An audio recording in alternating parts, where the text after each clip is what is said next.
Hello? Hello, can you hear me? Can you hear me? I don't think you can.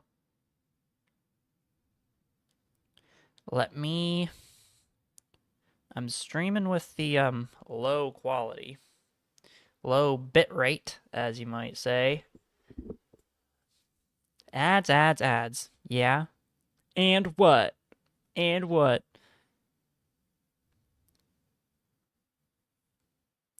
Oops. Oh my gosh, I'm live on my own channel. Oh my god, I got an ad. Who would have thought I'd get ads on my own videos? I ain't paying for... Wait, this isn't even... No, I want to look at the live. Okay, here we go. Minute. You actually work today? See you later, boy without a uke. Thanks for saying hello at the very least. At least they help. They kind of do. They kind of don't. I keep forgetting to turn them off, gonna be honest, but whatever. It's okay. Let me grab that old link for the live stream to put it in the Discord.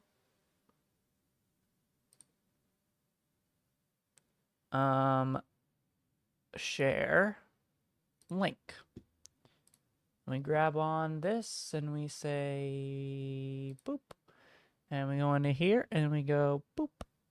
Announcements. At everyone streaming some more commission Palladium work. Come in and say hi. Paste. We almost have 1,000 people. 1,000 people in the Discord. That's crazy. How's everybody doing today? I hope you're doing good. I'm doing great myself, I guess. We're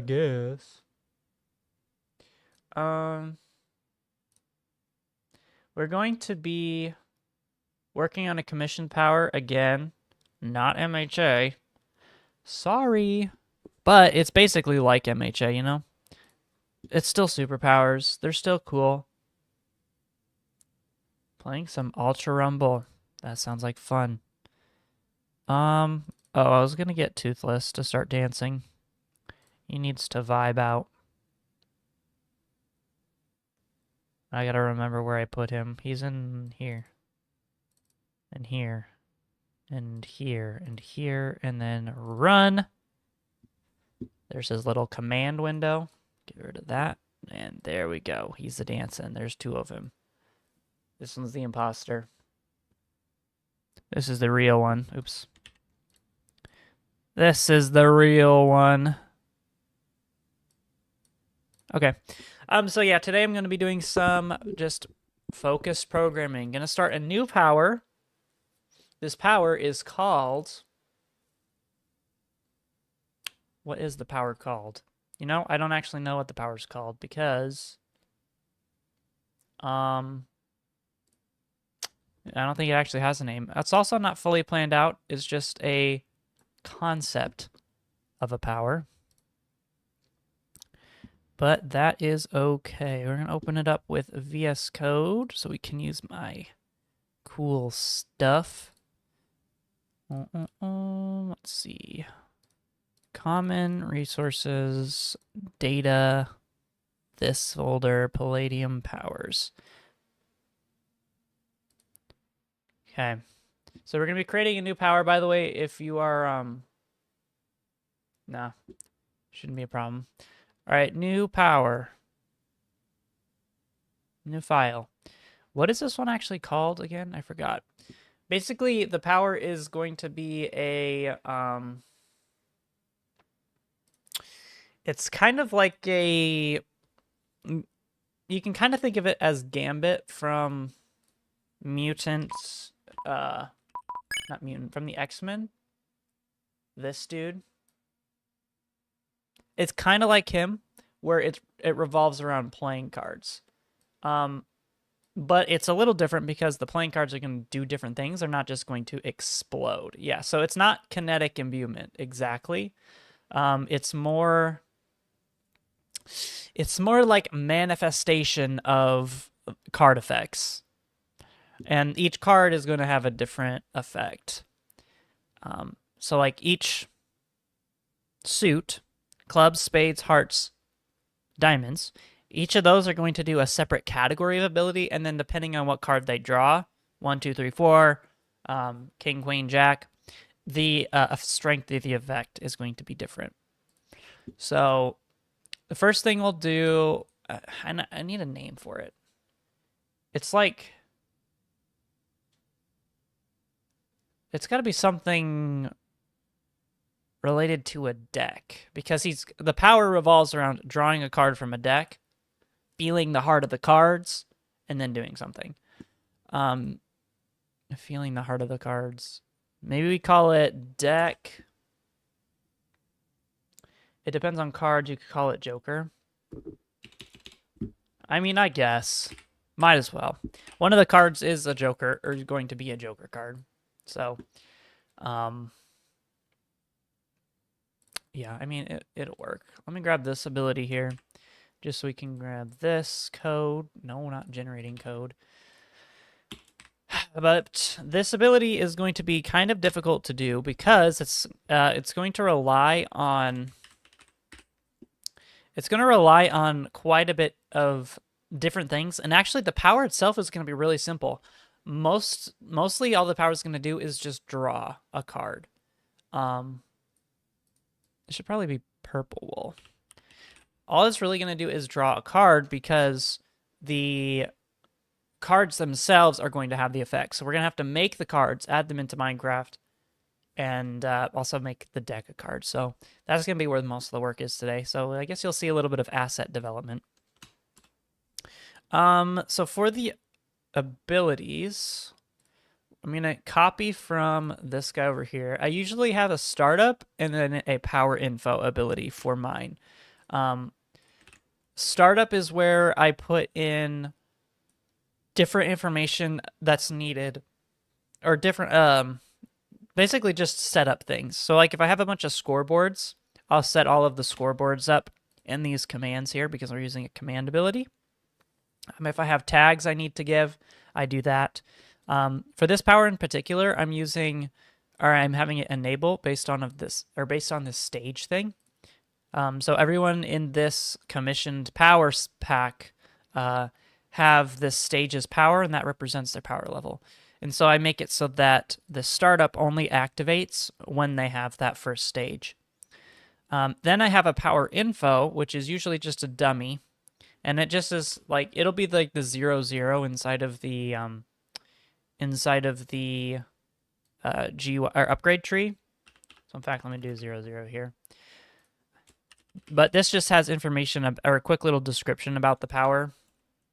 So in this case is, you can harness the power of the deck to do different effects, I guess.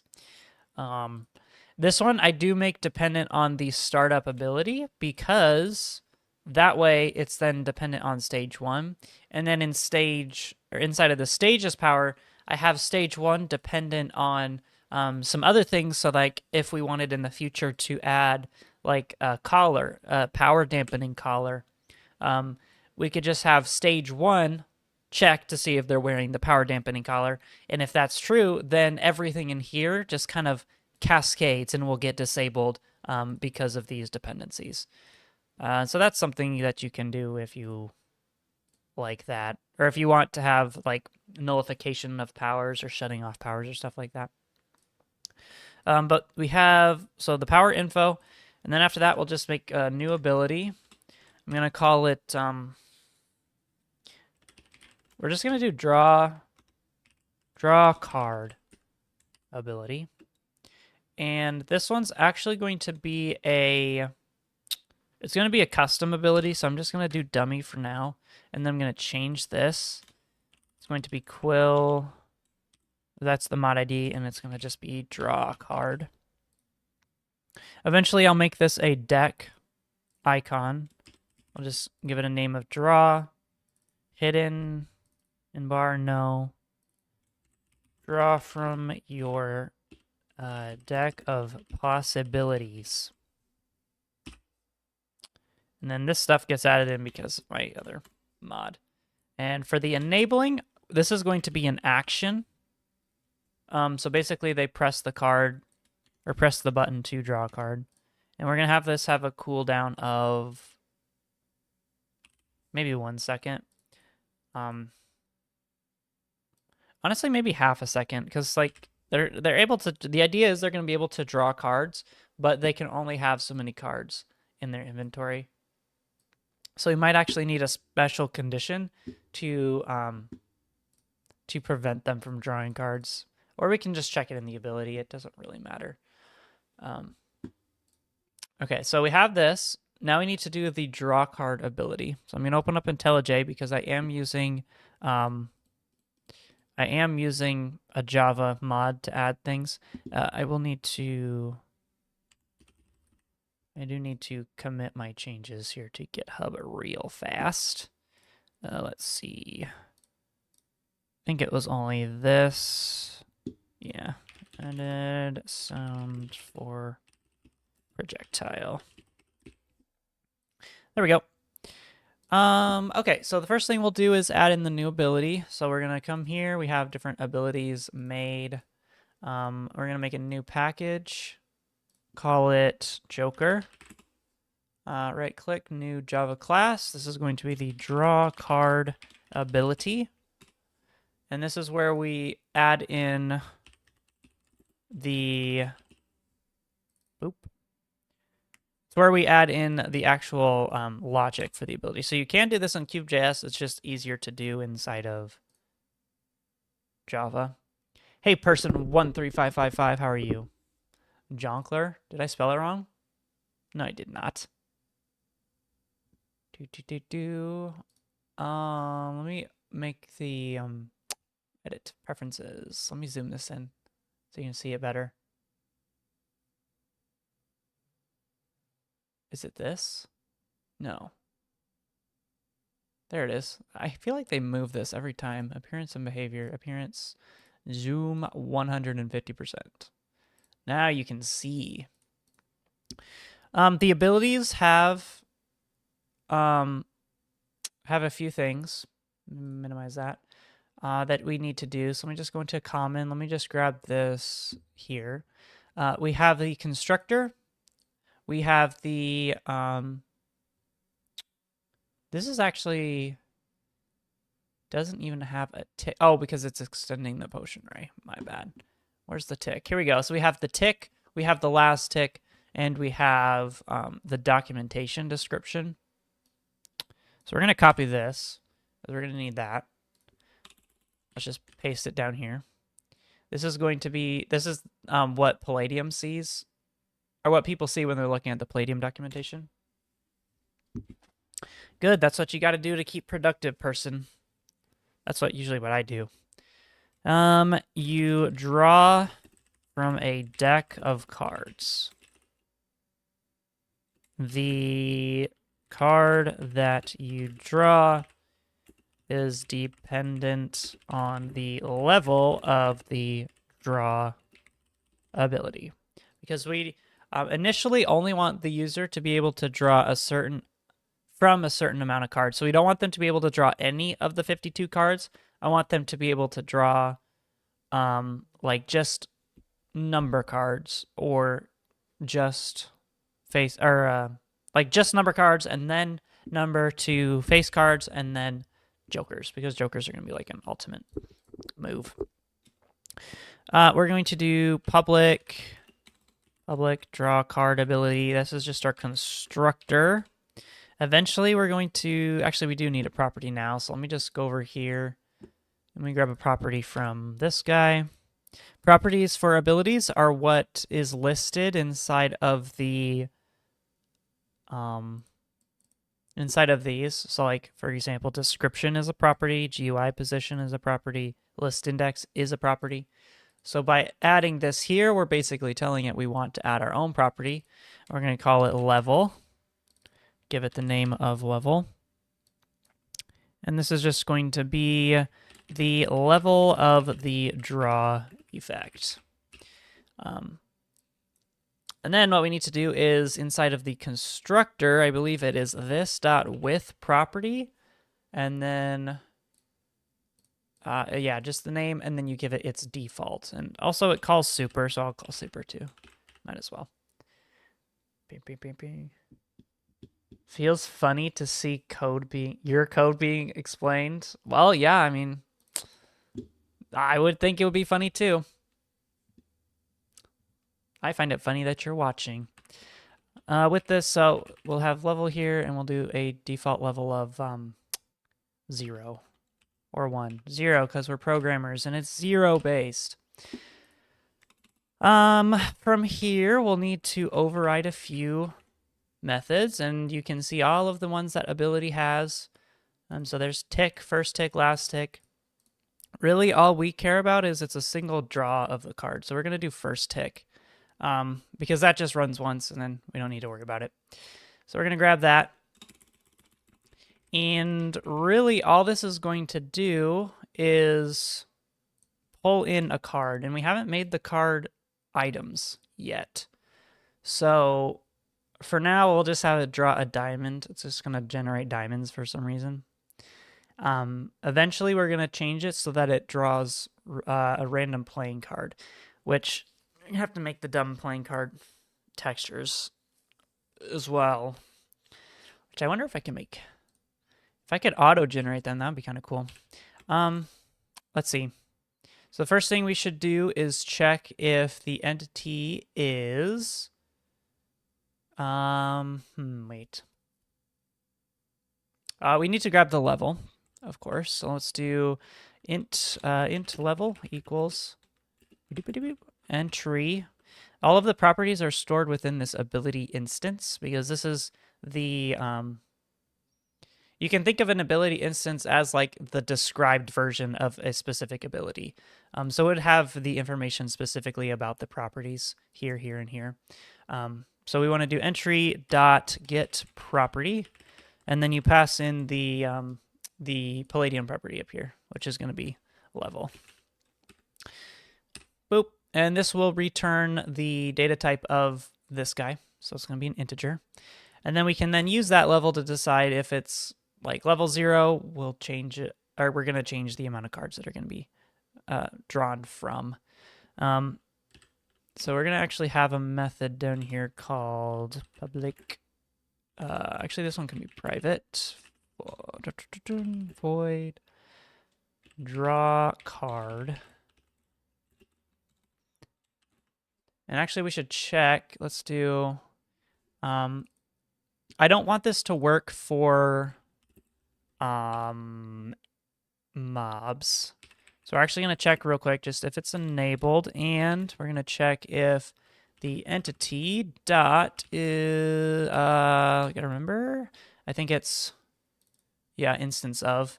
We're going to actually check if they're an instance of the server player here instead of the regular player.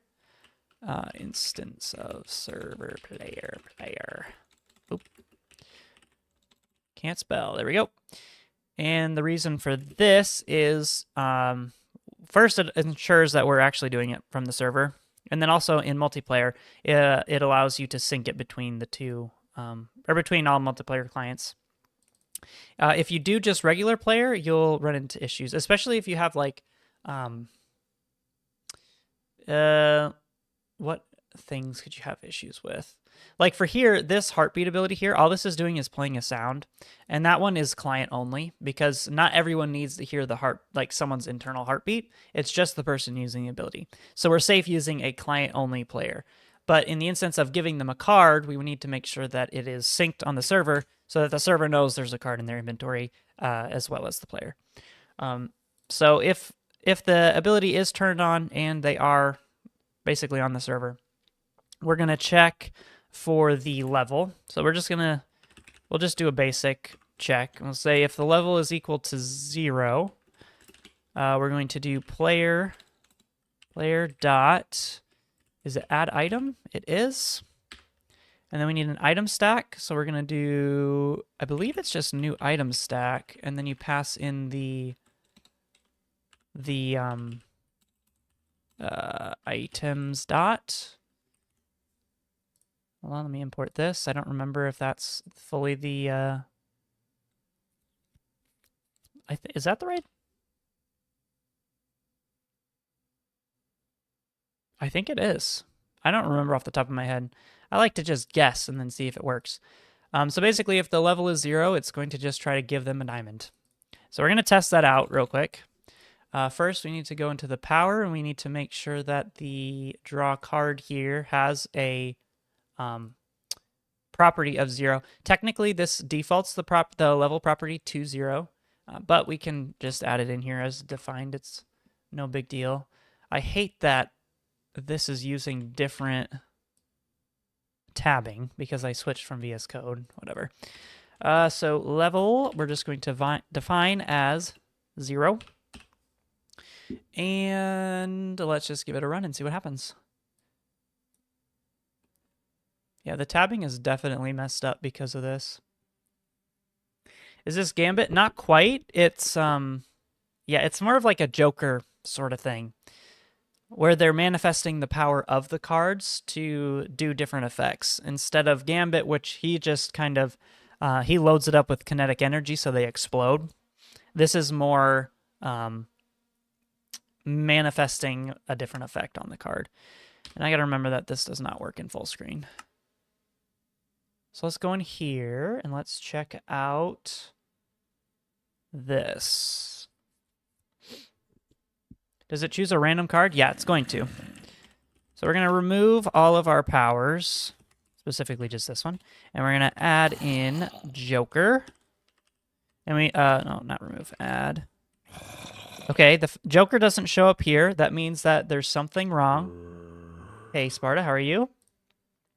If we look in the log here, and this works if you're doing a regular Palladium add-on as well, always just check inside of the log if it's not showing up, and it'll pretty much always tell you. And so this one, it says the power Joker is messed up. The ability draw card does not exist. So that is because I accidentally forgot to register the ability. So just defining it is not enough. You do need to register it when you're coming into a mod, or when you're doing it as a mod. So that just involves going into wherever you keep your ability register. And I basically create a supplier here, which is just telling the code that it's going to supply a registry into an existing register. So we just have to come down here. We'll create a new one. Public static final registry supplier ability. Give it draw underscore card ability. The names does not really matter, but you should spell it right. Ability. And we'll come down here and we'll do draw card ability equals abilities, which is where all of the Palladium abilities are stored. So it's a deferred register. And we're going to do that register, give it the name of the ability, which is just draw underscore card. And then we give it the shorthand for a supplier of the new draw card ability. So it's just draw card ability, : new. And that should be good now. So we're going to stop and restart that. You keep getting errors when installing Fabric or Forge. How do you fix it? It depends on what the errors are and how you're installing Fabric or Forge. Are you using like Modrinth? Because Modrinth shouldn't have any problems doing it, or CurseForge. Or are you trying to do it yourself?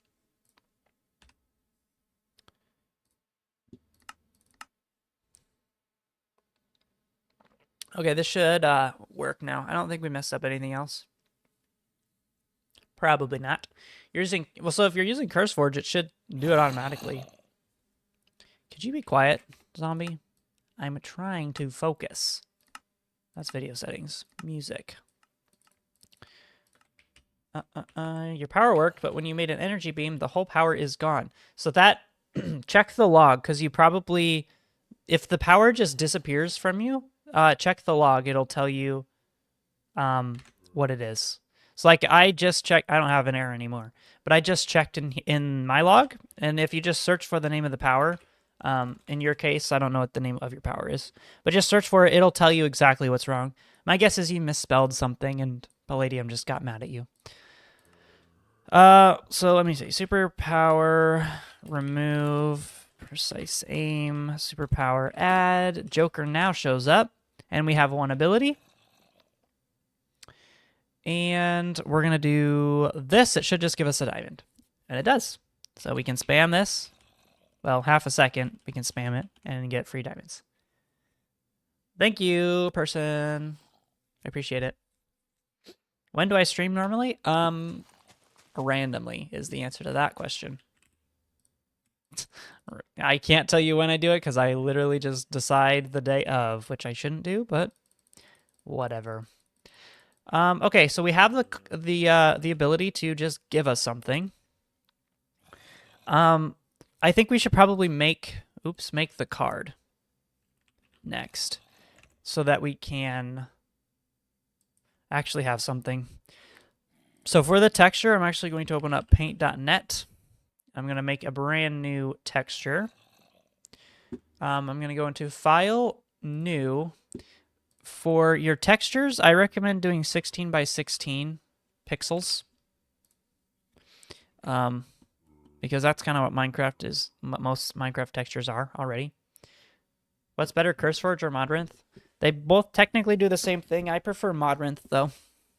That's what I use. You want to make sure to delete all of these pixels because if it's white, it's going to register as white, but if it's transparent, it's going to be obviously transparent. So if we look here, that's not a good item. Let's look at the sword because that's not, or like here. This here is just a 16 by 16, and the gray on the background is because it's transparent. When will the next video on how to make Palladium add-on be? I'm working on it. I am getting distracted by this. I'm trying to finish this commission, this guy first. I appreciate it, Brandon Rogers. Straight Brandon Rogers. That's a funny name. Yeah, I'm gonna put out more Palladium videos or tutorials for him. Like I said, I just have to. I'm trying to focus on this commission and try to get it done. Okay, so we want to make the card. I usually, if I'm using paint.net, I use this pencil because then it allows me to do pixels. So for a card, I think it's obviously going to be pretty simple. It's just going to be, honestly, boom, playing card. Is that centered? 1, 2, 3. 1, 2, 3, 4. No, it's not centered. So let's make it centered by doing this, and then we'll get the eraser. I don't like the eraser in this because it doesn't really erase correctly. I think if I usually just select him and delete him like this. Boop. So that's a playing card. It might be too big. So what specific players are you going to get, or powers are you going to get for the cards? There's going to be a big range. It's going to range from debuffs, buffs, some shielding type powers, summoning powers, and some transportation powers. So it's quite a wide range. Let's make the back of the card white real quick. Where's my color wheel? Here it is. So we're going to make the back of the card white. And zoop, zoop, zoop, zoop. Zoop, zoop, zoop, zoop, zoop, zoop, zoop. And we'll do first a 1.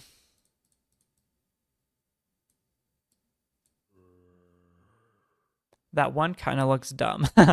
Not gonna lie, it looks a little dumb. That also looks dumb. That... Damn. Why does it look so bad? Is it because this is... I'm not very good at texturing. Oh, there we go. That's a 1. It's not centered. Oh no. That's cursed. Why are the... That does not look like a 1. Okay, well, let's just cover this up. Um,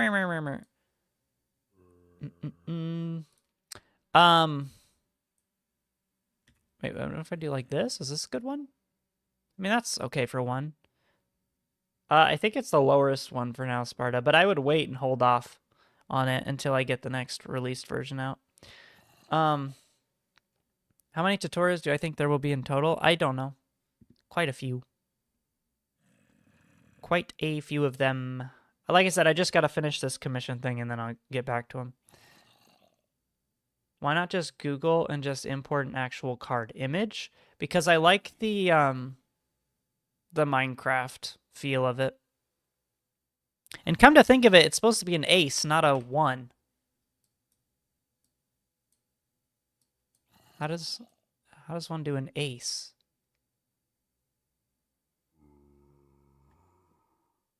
Okay, Minecraft card deck of cards. Okay, that doesn't help. It's showing me Minecraft themed decks of cards. I don't want that. How does one make... Okay, whatever. Ace of spades. You have a public Discord? Yeah. It's in the description. I think it still works. All right, we're going to do this for a 1. It's kind of bad. I'll fix it later. We just need a card. So we need 1 for ace of spades, ace of clubs. How do I do a spade? Wait, I did not think this through. Okay, spade. That could be like a club, right? That's kind of a club. What does a spade look like? And then we do this for 1. This for 1. Okay, that kind of looks dumb. Not gonna lie. Let's maybe make the outline. Oh no, that's even dumber. Wait, why is this? Hold on. What if I did this? Oh, that looks stupid. How do I do? Okay, well. That's more like a 0. How does this look like a 0? It's a 1. This is a 0 looks like this. This is a 0. Oops. This is why I hate doing textures. Yeah, this is a 1. You're not gaslighting me. Wait, are you agreeing with him? It does not look like a 0. In what world does this look like a 0? That's a 1. What am I supposed to do? Add this? That's just like way too much. Just a brick. Well, yeah, that's one. Is there... It is the way you're doing it. Look at it closer. I am looking at it closer. Okay, instead of... So what, you prefer like this? The card itself. Oh, you're saying the card itself looks like a 0. Am I making accurate play cards? Bro. Yes, they're supposed to be accurate playing cards. Okay, here's what I'll do. I'll just make this be 1. And maybe I'll just make the color. He meant the outline.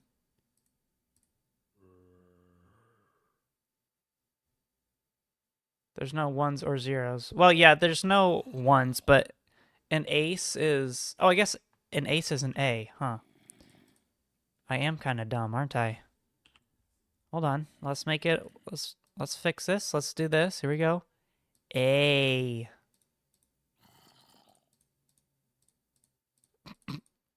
How in the world? Wait. Oh, hold on. That almost looks like an A. Whoa. Check it out. I'm an artist. A. Wait. Ace is 1. Back to looking like a giant 0. How does one do a giant A? Like this? What is it looking like? Erase the middle. A. Wow, it's an ace. See, but I think that's too big. I don't like the look of that. Boop, boop. And that's too small. That was, technically the lowest, but I would hold off Sparta is what I said until the next version of it. That's not a 1. Shave off the left side and add a line underneath of it. Does this look like an A for ace?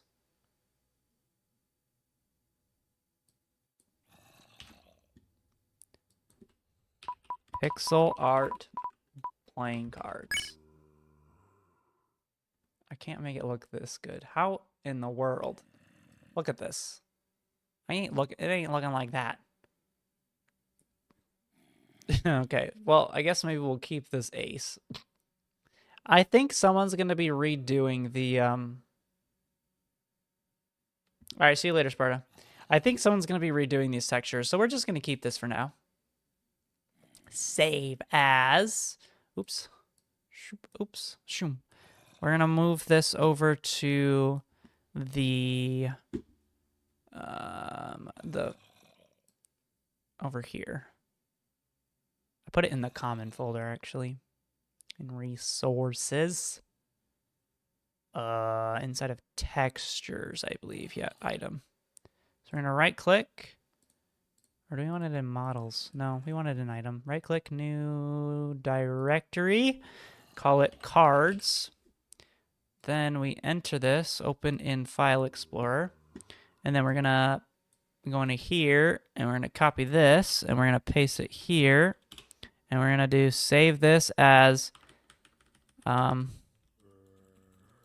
ace underscore, no, we should do spades underscore ace. Save. Save this high quality texture. Do you have a digital persona, like a profile picture? Like, what is my skin? I do not have one. What is my skin? No one knows. Let's see what this looks like in the game. So I've been registering items using kind of through Palladium, which I shouldn't be doing. I should also make a separate folder for these. And then rename this Shift F6 to just ace. Refactor. Yeah, I've been doing different things. Actually, this isn't really different. This is still technically Minecraft. Let's see. I want to make this so that it is a dynamic sort of texture, so that it doesn't... Oh, wait. Here's an idea. Okay, so a dynamic texture is a texture that not only changes, but is also, we can do a compound texture as well, where it stacks two textures on top of each other. If we did one texture that is the base of the card, aka the back of the card, which is just, hold on, duplicate this. How do I duplicate? Copy. There we go. So that we'll make the back of the card just white, like this. File, save as, and this is just going to go... Oops, I think I saved it as a... No, I did PNG. We'll just do card back. Base underscore card underscore back. So then we can combine the card back with the letter, which it just deleted the letter. Cool. Let's go to open. Let's open up the ace. Zoom in. And then we erase everything except the A. And then we just layer the A on top of the back, and then that means everything's all good. Yeah, it'll make more sense in a second. All right, so save this as... Wait, file. Oh yeah, just save, I think. And I need to change the name of it to be, we'll just change it to, it doesn't even need to be, like if I could color it too, that would be cool. All right, we'll just keep it as ace and then put this back here. So what we'll do is we need to make a new item. New item here. So we're just going to copy this and paste it. We're going to name this playing underscore card. Okay. And so it's going to be a generated item, but the textures, layer 0 should be the back texture. So we'll just change this to be this path. Playing card. This path, except it's not this. It's going to be item slash cards slash item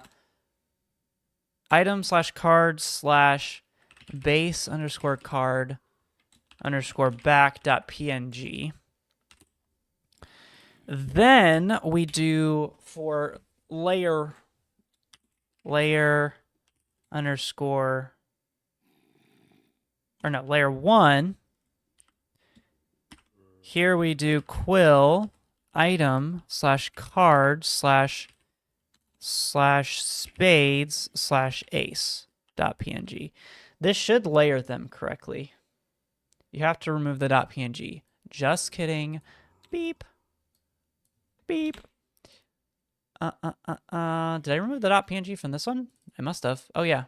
I don't know why I added it. Okay. So this should, I'm pretty sure this just layers them on top of each other. And I don't think I need anything else. Nope, because it's not a model. It doesn't need that. Doesn't need that. Actually, it might. No, yeah, that's the. Yeah, we don't need that. Don't need that. Okay. We're going to give this a try. Then if this works, then what we'll do is we'll do a sort of dynamic texture where we just essentially change the basically replace this with a variable. And so we can, instead of saying ace, we can depend it on whatever number the card actually is. Let's see. For Christmas month, he was wearing Deku's suit clothes. Yeah, I was wearing Deku's. I'm not anymore. This is the... oh, we did not add it. Slash give me... will...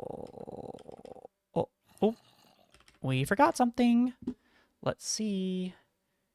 You can't use it in an item model if that's what you're planning. Yeah, no, I was going to convert it to... yeah, I was going to change it around. Why is this mad? Boo. Let's see.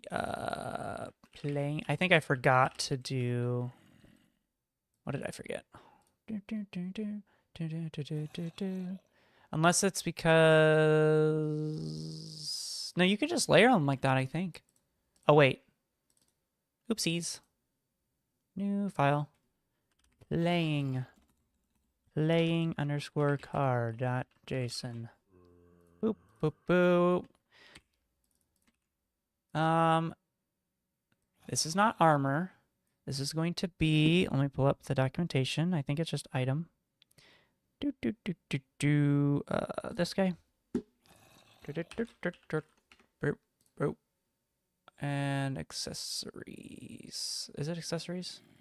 No, it's not. It's items. Default item. So I think it is going to be a default item. So there's nothing else. It's not a sword. It's not a pickaxe. Not a shovel. Yeah. So just default. So delete this. Actually, we'll put default just for. You don't need this. Since the default is default, you could just delete it. Don't need that. Don't need that. Don't need this. Rarity, unlimited, legendary. I'll just keep it as epic. Tooltip. Playing card. Fortunately, I have to restart the game. Or is it? Question mark? We don't know. Let's do... I can't grab my oh, there it is. Pull it down. So this should plop in the old item. Boop. Single player, this thing. Let's see. It's not just Lootcraft, it's the Lootcraft. Ooh. Give me... well, playing card. So there we go. So see how it overlays. We only gave it the one texture. Where'd it go? Boop. We gave it this texture is the base card back. And then we're layering on top of it the ace. So then the idea is, or what we're going to try to do, is make it so that we change just that part of the card. And so that way, if, for example, they want to change the card back, instead of changing them for every single card, you just change the one texture, this texture right here. And then you can, then it'll just apply to everything else. So let's see. So you were saying we can't use dynamic textures here. Let me reread your message. Can't use dynamic textures in an item model. So you mean I can't use them in here?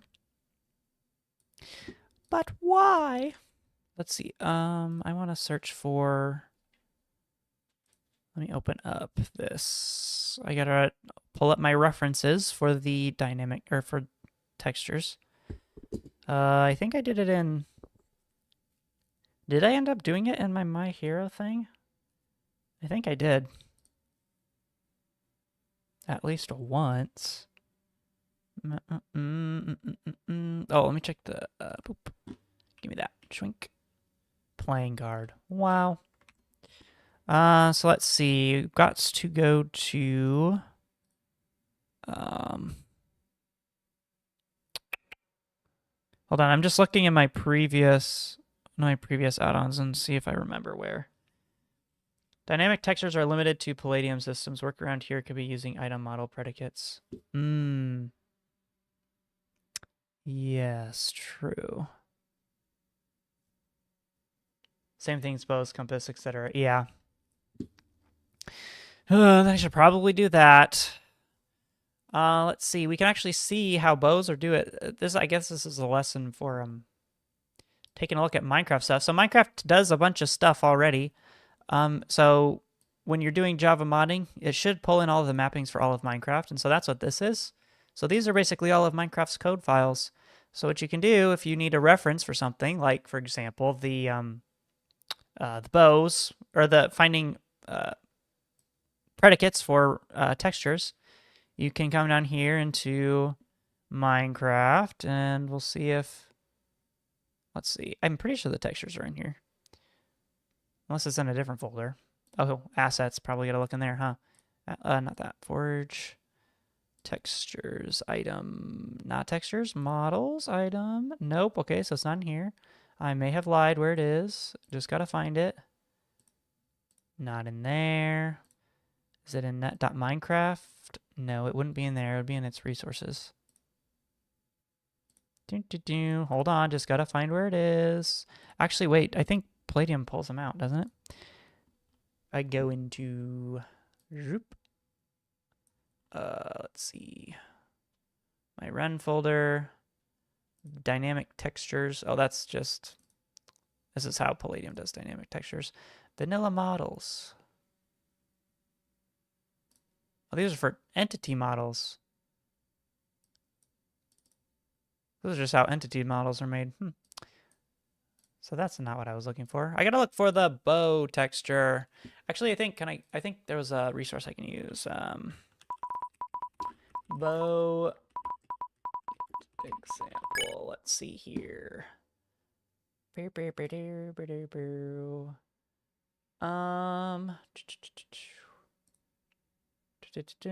do you have the MC client in the corner? What MC client?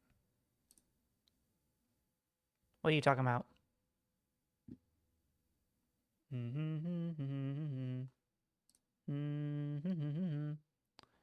Where can I get the... it's got to be in here. I just got to find it. Textures. Oh, that's my textures. Meow. So it's not in assets.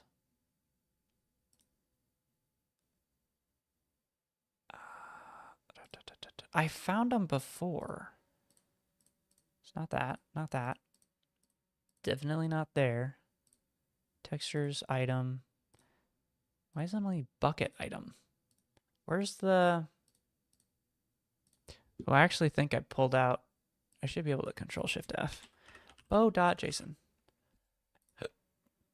In directory.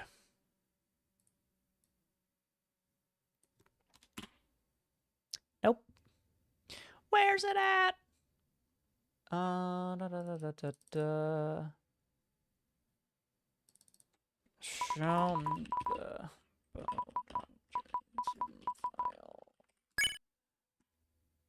If I just ask Google Gemini, is it going to pull it up? I just said, show me the bow.json field in Minecraft, or file in Minecraft. And it sort of pulled it up. If this is real, I don't know. Oh! In the resource packs asset folder. So I could just pull it down. Item layer, bow standby. Then we have the overrides. So we're basically choosing the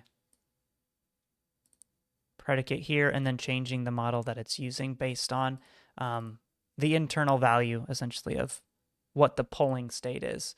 So if we look at bow, I gotta try to find, wait. Minecraft resources.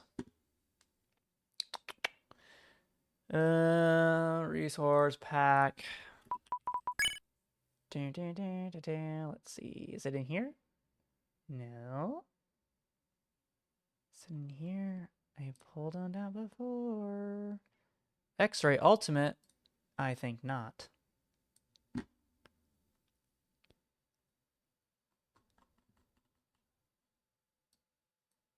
It's not in here, is it? Oh, this is the same folder, so that's not going to help. Extend this out. Models. It's all fabric stuff. We need the regular Minecraft. Fabric, fabric, fabric. Forge, forge, forge. Minecraft forge. Minecraft merged. Is it this one?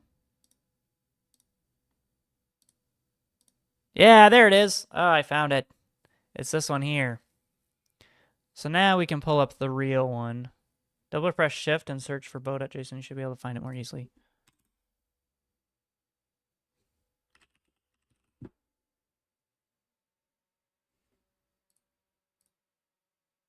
But that doesn't search. That doesn't search. That's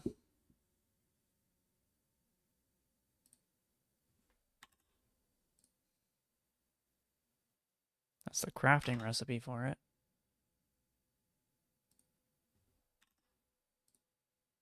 Oh, there. Wait, that's also still that's a crossbow. Yeah. Oh, wait, include non-project items. Ah, wait. Is this it? Yeah, there we go. Need to have this guy checked. Bow.json inside of... And you still have to know which one of these folders it's in, but it's... You just pick one. Boop. There we go. That's recipes. Combat bow recipe. Oh, yeah, these are all recipes. Anyway... Yeah, we eventually found it, but I guess double tapping right shift allows you to search for them if you use the non-project items click or button. Okay, so we need to grab, let's see, item, bow, LMNOP, HILM, there it is. Here we go. So this is the actual, is this the model? Am I in the models folder? I think it is.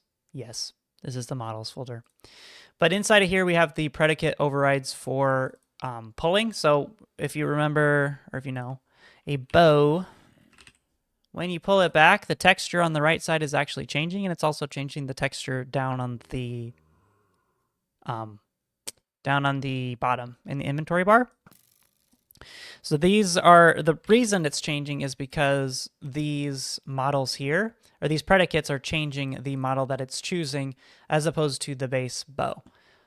So bow pulling 0, if we find this one, I wonder, is it going to pull up the actual, yeah, there you go. You can see it's the actual change in power, or change in the texture. And so it's just saying choose that one here when the predicate is, or for the bow is at pulling 1. I got to remember how to set predicates, but that's a different problem. But we can do the same sort of thing with the overrides here. And that's exactly what we're going to try to do. So we're going to do... Can you override, though, the different layer? Because I just want to do a different layer. Item bow, it's choosing model here to replace this guy. I mean, I guess we could try to test it.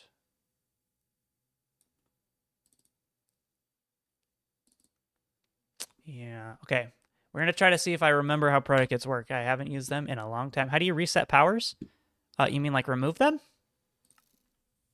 / super power remove, and then whatever power you want to get rid of. If you do this star thing, it gets rid of everything. The overrides reference a whole new model file. Yeah. In the bow's instance, it would override pulling 0.json. Oh, model file itself. So it would be, if we just right shift, non-project files, I see it switches to this, and that's what uses the new texture. So it would be one model file for every variant, basically. All right, see you later, Brandon Rogers. So that isn't quite exactly what I would want, unless I set up DataGen to generate them for me, because I didn't want to make every single card. I wanted to do it automatically. And I think that would, because then you'd have to layer them, because I don't want to do 52 whole cards. If I, let's see here. Brainstorming time. If I go into here, let me look at, boop, boop. Hold on, looking in my other VS Code instance. Looking at some previous way of done things. Because, I mean, I can set up the...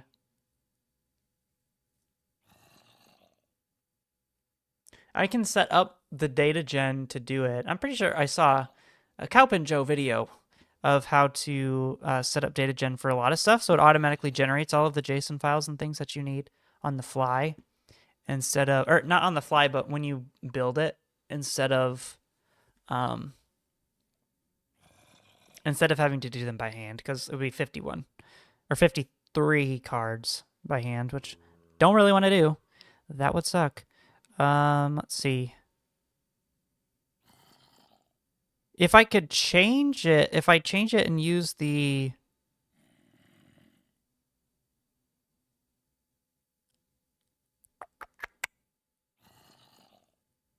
So Lucas, if you're still here, for the dynamic textures, you're saying they can't be applied to the item model. They're only used for like icon textures?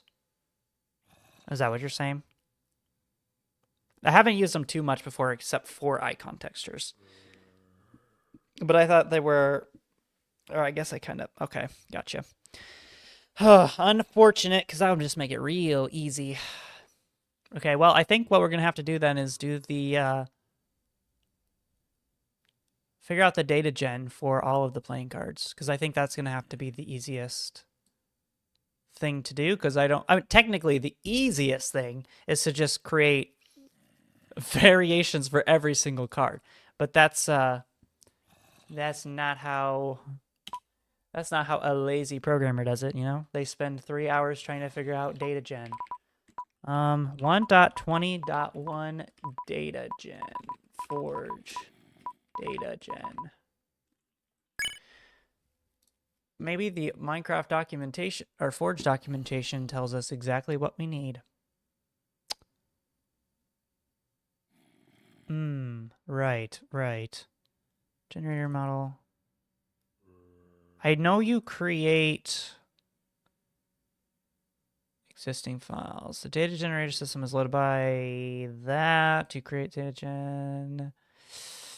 Okay, we're going to go back. We're going to add in the keyword. Oh, what's this? Data generation in a 27-minute video. All right, we're going to speed through this. Sorry, man, we're not giving you the full view. Okay, so yeah, he has the data generators class, which is what it's talked about up there. And he uses, or he's subscribing to the gather data event, which would make sense. Let's see, how much does he do? Blah, blah, blah, creating new one. He creates a new model block state provider. So this is, he's doing it for model blocks, or for block models, or for all of his blocks. Here we go, mod item model provider. It's creating new items. You also have to do some things in the build.gradle for data gen, which is a bit different to architecture loom gradle than in forge gradle. Might be best to check the... Yes, I forgot you were supposed to do... I forgot / I didn't know that build gradle file. Little dragon guy is so tough. Yes, he is. Thanks, Jimmy Neutron. Little Toothless really appreciates the compliment. In fact, he's so happy about it. He's so happy he's going to celebrate. Isn't that great? Okay, so let's do exactly what he says and take a look at the Pantheon sent. Pantheon sent. GitHub. Another great resource if you're trying to figure out Palladium stuff, just go to the 3-tag Palladium Discord. Or not Discord, GitHub, where all of the... Oh, forget the fact that I don't have two-factor authentication. But where all of the working Lucas scripts are. Okay, so you assume, or I assume you do some data gen in... You probably don't do it in common, do you? I don't think you... Wait, first let me check that Gradle file. Boop. So we need to look here for... Actually, I'm just going to skim through this real quick. Make sure I have at least most of the stuff that it does here. Also use the parchment mappings. So that's good. All projects, Java. I do hate Gradle files.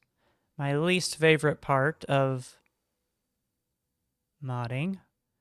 3-tag, trinkets. The zombie's annoying me.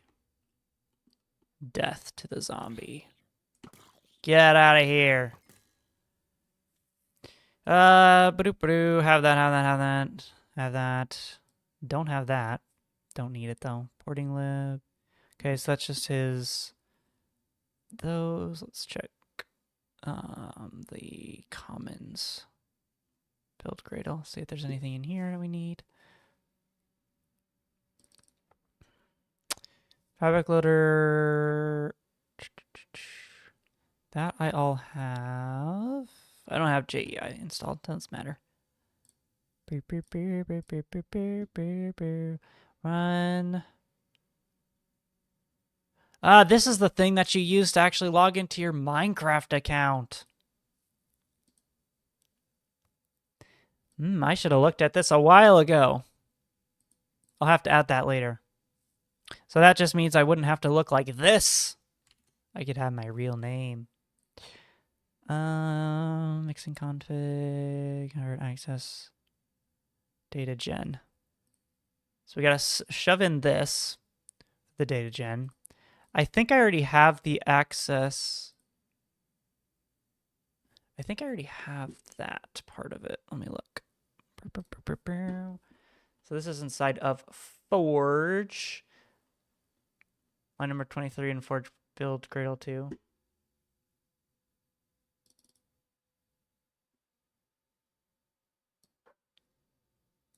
Talking about this one? Oh, defining the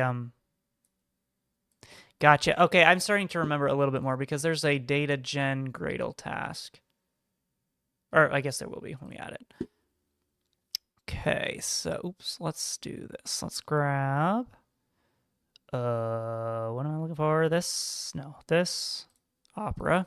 Let's put this down here. I have it as an architecture thing, but I don't actually, we're not supporting Fabric, or yeah, we're not supporting Fabric at all, because I just don't like Fabric enough. Let's see, scroll. So this is inside of Loom, which here. Okay, never mind. I did not have anything in here. Interesting. Okay. So there's a lot more stuff in here that I did not have. I don't suppose we could just copy paste this. Boop, boop. We don't need this stuff. I don't need this. But the username thing, maybe I'll keep that. Add that later. I'll just do this for now, just as a test. I think I'm gonna probably need. I think I need the access widener because the stuff is in the common folder, and so in order to do that, we have to have it widened. And then the inside of Forge. Forge. I don't even have a wait. Why don't I have a Forge? My Gradle files are held together with duct tape. No one take any lessons from me on Gradle because you're gonna not succeed. Oh, it's inside of the loom. Oh, I do have a forge inside of there. I'm just blind. Okay, here. We gotta add in data gen. What do you mean deprecated? Ignore. Mod quill, I believe. Let's see. Let's compare it to this. It's all the dependencies. I don't think there's any special dependencies for data generation. I think it's just source set. Don't need that. Fabric, ref map.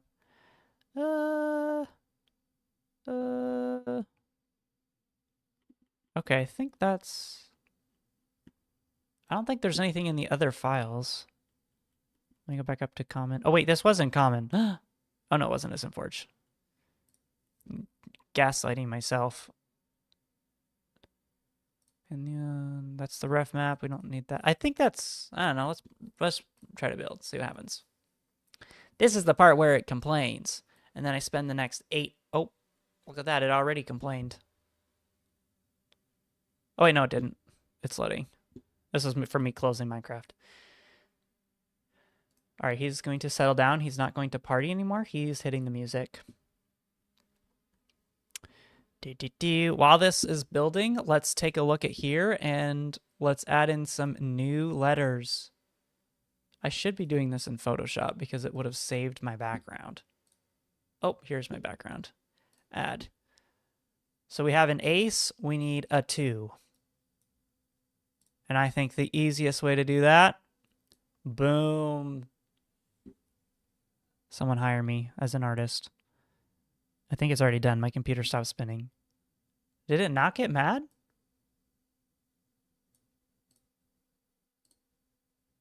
It finished building. It didn't get mad at me. That's a great start. Let's push run on this just to see if it runs. So we have to have a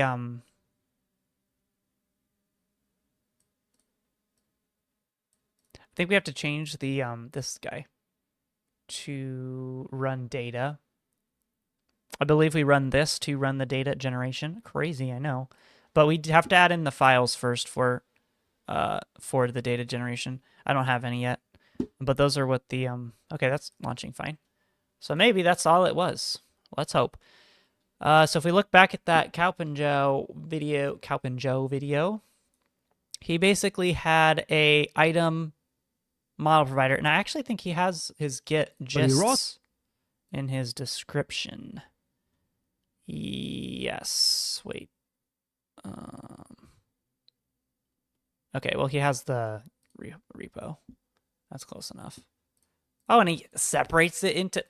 He's very good at doing tutorials. All right. So source. We need to go into main. Tutorial mod data gen. And then we have the data generators, which I assume is where we're going to register the data generators. And then we have the item tag, item model provider, which is where we're going to need to do our stuff. And the idea is you register in simple items and whatnot, and it just kind of does it. So we're going to attempt to do this, add this to ours. So first things first, we need to add in a data gen folder. Boop, boop, boop, boop, boop, boop. Not a file. Right click, new package, data gen.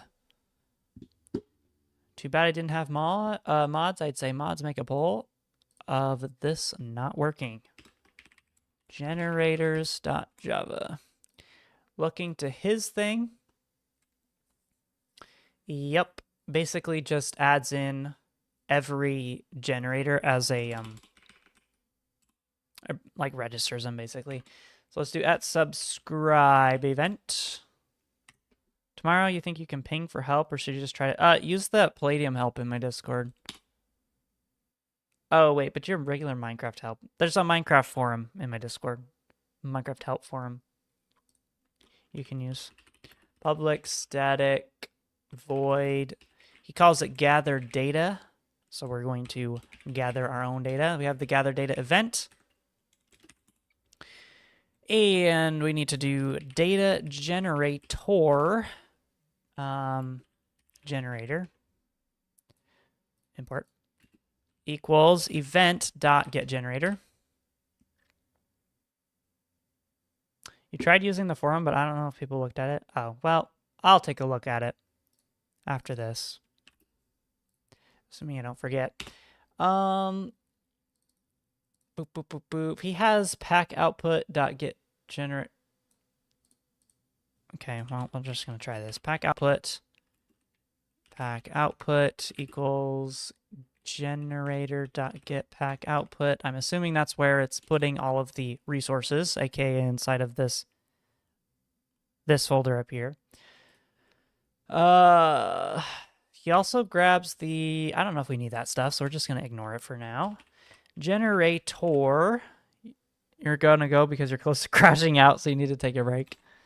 It happens, man. It happens. We're going to do add provider. Event.include serve. Wait. This is include client only because we don't, it's just a model. So that's rendered on the client side. So we're including the client and we're going to do new mod item model provider. And it takes the pack output as one of the constructor parameters and the something called an existing file helper, which I assume or can only assume is going to be for if the file already exists, how is it going to handle essentially update? So we're going to grab this existing file helper equals existing file helper equals, I'm assuming it's generator.get. No, it's actually event.get existing file helper. I don't think we need to look up provider. No, we don't. Okay. I don't know why I said output helper. And then we got to make this file, which is just going to go in the data gen folder. wait, here. Right click, new Java class, data, no, mod item model provider. And then we pull up the mod item data provider, mod item model provider. It needs to extends item model provider. We need to implement the methods that it's missing. So just a register and I assume a constructor. Yep. The mod ID, we don't actually need to pass this mod ID because we can just import the mod ID.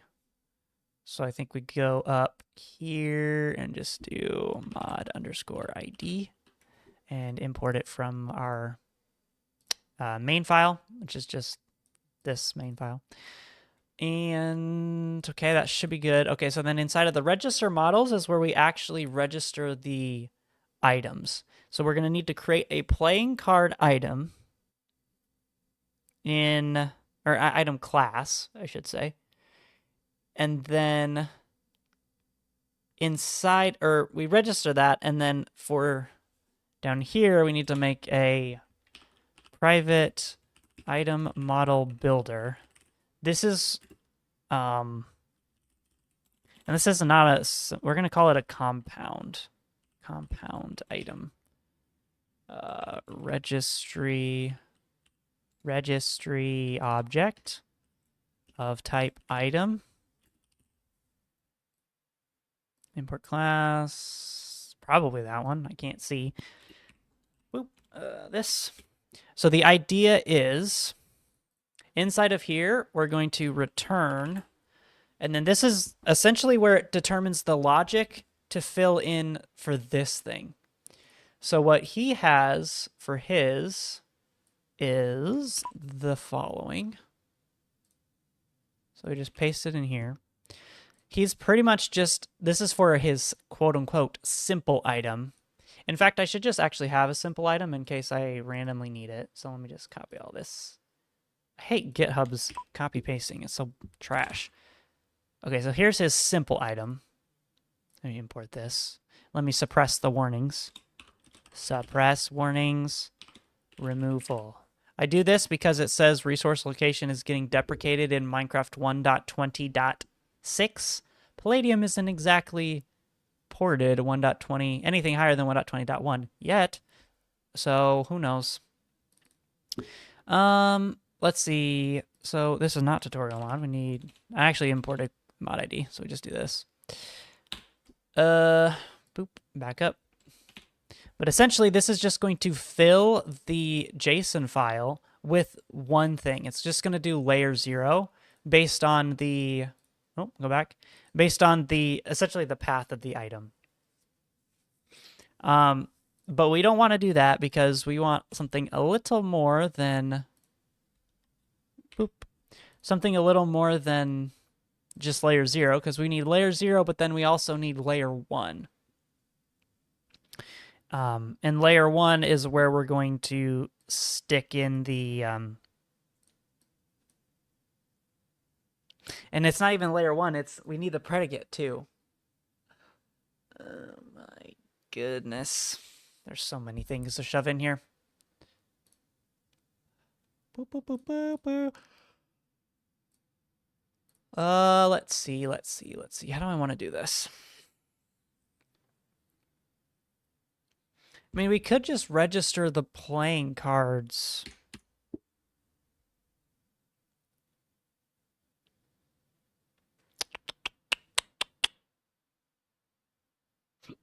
Okay, let's do this. Register playing cards. We're going to have a whole method. Private void register playing cards. This is going to be responsible for filling up. Basically, it's going to call compound item multiple times over and over again. And this should create all of the files we need. So the first thing we're going to do,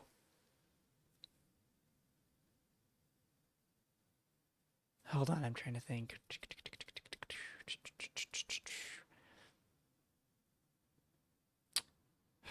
what's the best way to do this? I think if I just... So we're going to need a loop. We're just going to do for int I equals... This is just going to be a test to see essentially what this does. I equals 0. I is less than... We'll do it cards dot... I don't know if we're going to use a... Let's just do an array of cards.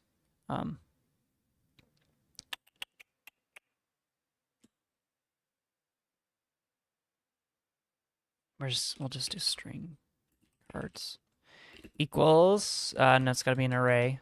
I believe it's this string cards equals, boop, boop, boop, boop, boop. Hold on. Do I forget my, hold on? Oh, wait, this, and then 5. Wait. Why don't I remember the array? It's been so long since I made an array. Hold on, no one look. This is embarrassing. I don't do... Oh, string. There we go. Ooh, phew. That was a close one. We'll just say 5 cards. And I think we do this to define what's inside of it. Right? Boop. Expected, not a state. Oh, no, it's inside of here. Oh my gosh, this is so embarrassing. No one... Wait, right? String. Wait. Why don't I remember how to make an array? Oh my gosh, don't look at me. I'm so ashamed. Java, string, array. Help, Google. Boop. Oh, you don't have the new. So I was right. Why is it making... Yeah, so I did have it right the first time. Why was it getting mad? Was it because this was unchecked? Probably. LOL. Ace. 1. We should probably do lowercase because it's going to be lowercase. We could do a dot 2 lowers. It doesn't really matter. This is only temporary to test to see if it's actually working. 2, 3, 4. And an ace is a 1, by the way, in case no one knew that. 5. All right, so then for int I equals 0, I is less than cards dot length, because length is for arrays. What are you mad about? Written to but never oh, well, that's because I'm doing it. So then I think what we'll try to do is we'll also create a new item called item. Actually, we don't need an item. We need to register. Well, we do need an item. We need to register it, though, inside of here. So let me do right-click, new Java. What's in here? There's 2 items. All right, let's do new package. We'll call it Joker. Right-click, new Java class. We'll do playing card. What, did I use playing card dot item? I did. All right, see ya, Lucas. Thanks for your help. When you see it next, it'll be completely finished. Who knows? Probably not. There's too much stuff in this add-on, but whatever. Refactor, playing card item. So this extends item, because it's got to be a Minecraft item. We have to create the constructor matching super. And we really don't have to fill out anything here too much, because we just want to use it as an example. But we will come down here and actually create a register the item, because if you don't register it, we can't actually see it. Final registry object item. And then I can playing card equals items dot register, and then you give it the resource name, playing underscore card. And then we do a new supplier. Boop, boop. New playing card item. New, wait. Yeah, new item dot properties. There we go. And we come here. Actually, we don't have to do anything because it's it's good enough there. So now inside of the model provider, instead of passing in the item here, we're just going to pass in, I mean, actually we can define it. Let's define it. Let's do registry object of type item equals, no, we don't need to do that because we already have the registry item. It would be redundant, so we're not doing that. With existing parent item, instead of item here, we do mod items dot item dot playing card dot get ID dot get path. And then after this, we do a new resource new resource location. Inside of this, it's going to be item / generated. So if we look at the playing card, that's this new parent of item generated. And then back to here. Then we do dot texture. Layer 0 is going to always be base card back, because we always want it to have the base card. So do this and then comma, and then we do new resource location, and it's going to be mod ID, comma, and then just item / and then cards, and then base card back. Cards, base, card, back. We'll put a semicolon. So this will right now generate, for every card, it'll generate a texture for that card with just the base card back. But what we want to do is instead add another texture to it.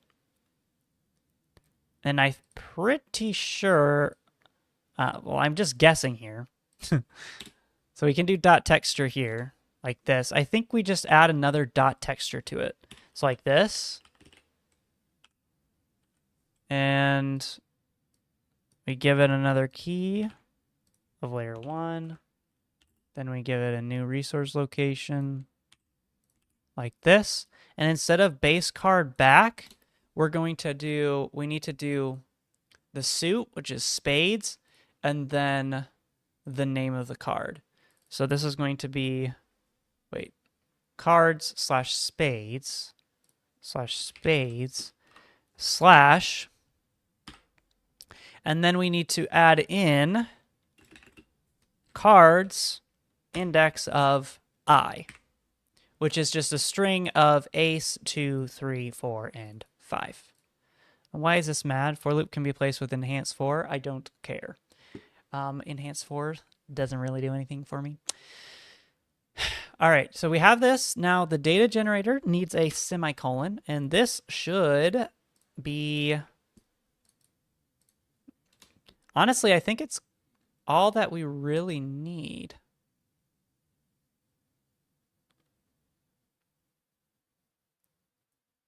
My only fear is...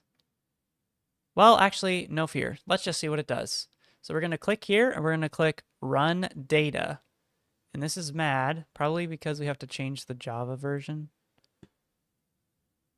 Module not specified. I think it's forge.main, maybe. Sure. I don't actually know if this is going to work. We're going to try it. Run. Instantly failed. Cannot locate the mat. Wait, that's not it. Scroll up. Failure. What went wrong? Cannot locate tasks that match prepared run data, compile, prepared run data, compile not found in root project, the Quover. Okay, well, let me edit this again. Edit. Oh, it's mad about this. Run data doesn't exist.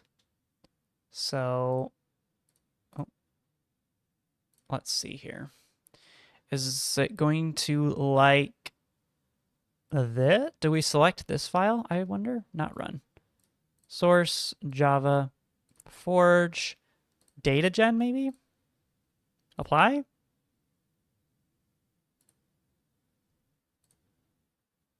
that going to work?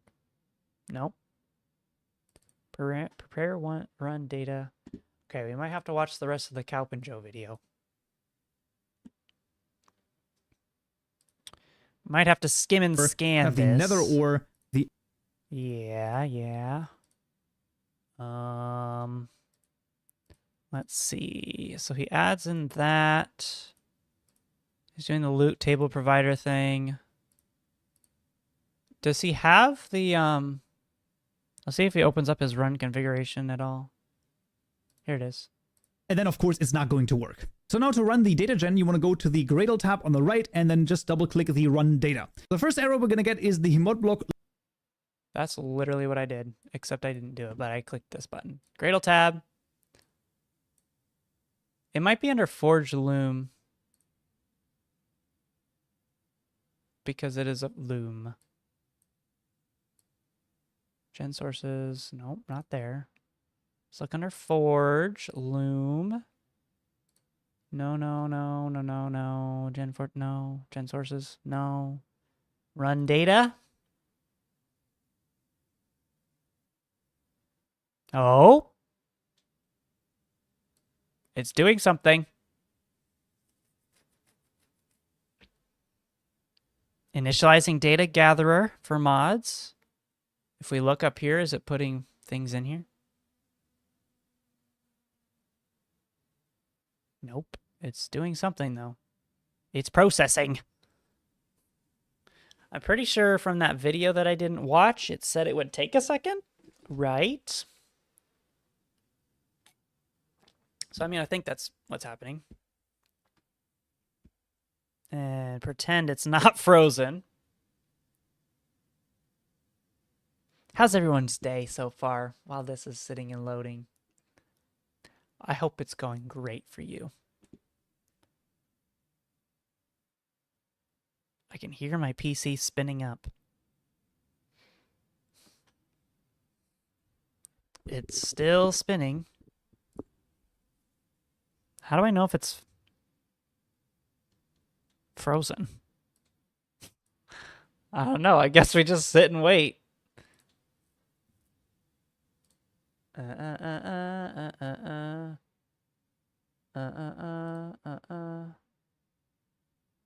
Maybe someday.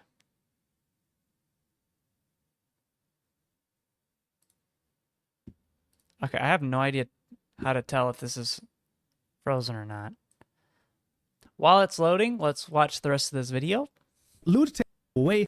The not had a loot table added to it, and you're going to see you're going to get the invocation target missing specify that you here, and a mod block should be present here in this case, or at least I'm not expecting one. Let's see. There we go, build successful, and basically you can see this. It took him 9 seconds. What are we at? 1 minute and 59 seconds? Something doesn't seem quite right here. Let me just hit stop. Build canceled. Did it do anything? Let me look. 17 files changed. None of them are new playing card models. Welcome back, person. You're attempting and failing to do run data. Let's try this again. I mean, is that just saying that it's an... Let's try run data again. It spins it up.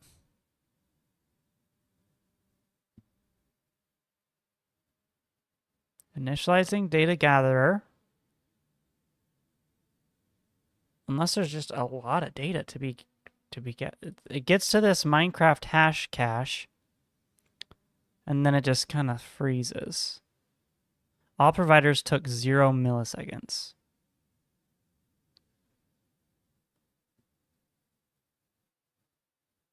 I hope I'm not missing something. Actually, if I am missing something, that would be good, because then it would mean it's not actually broken, you know? Okay. Is there a common loom? No, there's not.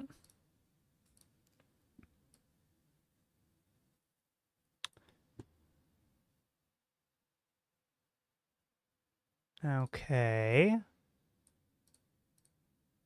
Okay, let's take a look at the this guy. So he registers it here, which is what we do. And then datagenerators.java, he puts in everything. The only thing different he has is the tag generator. Does he use data generators anywhere? Like maybe this?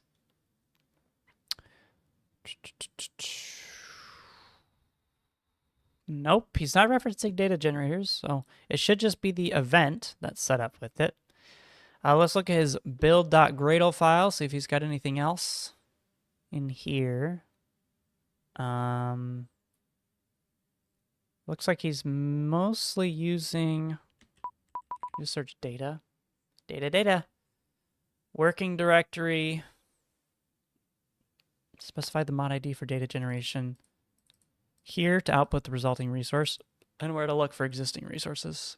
I think I have this already because I copied it from the Pantheon sent, but I'll double check. Let me scroll on down here. Scroll on down here real quick and look at the build.gradle file. This guy. So it is a little different because it is a loom instead of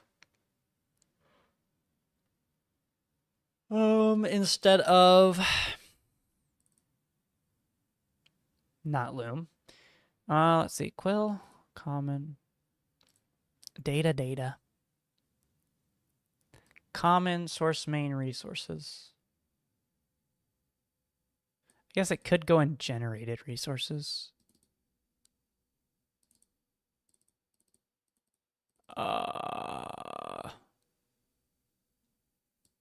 Okay, so not sure why it's frozen. The computer has stopped making noise, so I'm going to assume it's not working.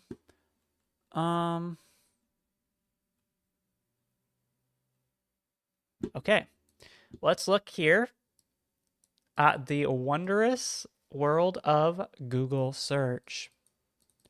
And we're going to ask it, why does my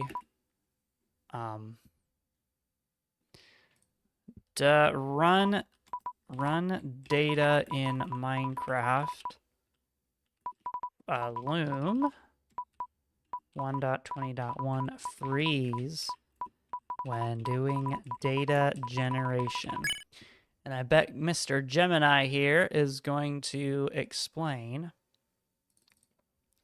Insufficient RAM? No. Software conflicts? Doubt it. Incorrect run configurations? Probably.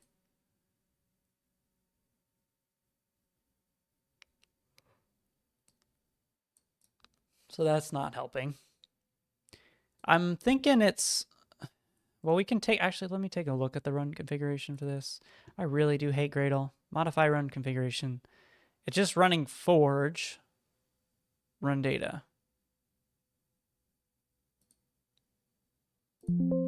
So, literally no problem. Right. Let's see. What to do? I don't want to sit and wait for it because my guess is it's just going to sit here forever. We can look in the log to see if it's doing something. No. That's my Cube.js bindings. It's just mad. Registering dimensions, loading those scripts. Yeah, ignore all those errors. World gen density.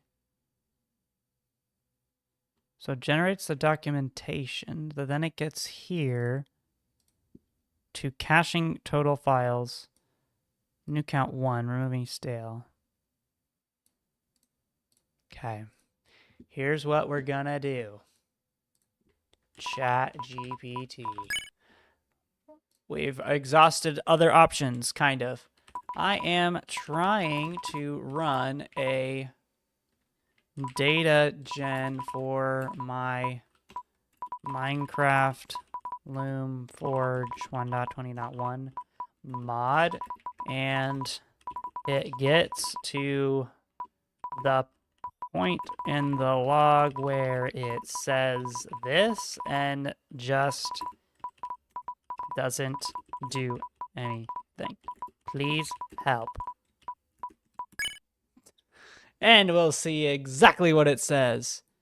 Noted, so it's saying nothing was done.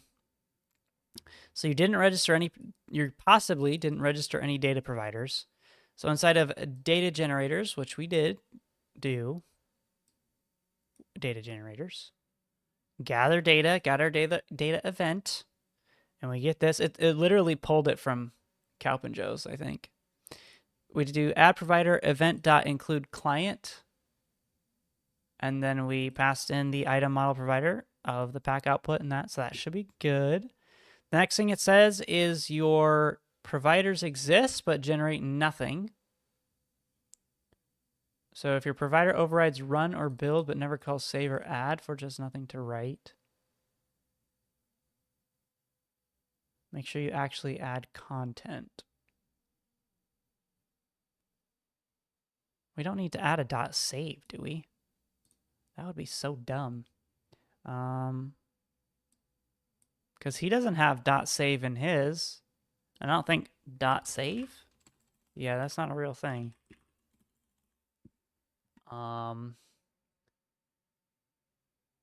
Make sure your run configuration includes your mod -- all -- output source generated resources. Without -- mod, your forge won't load your mod data gen entry points.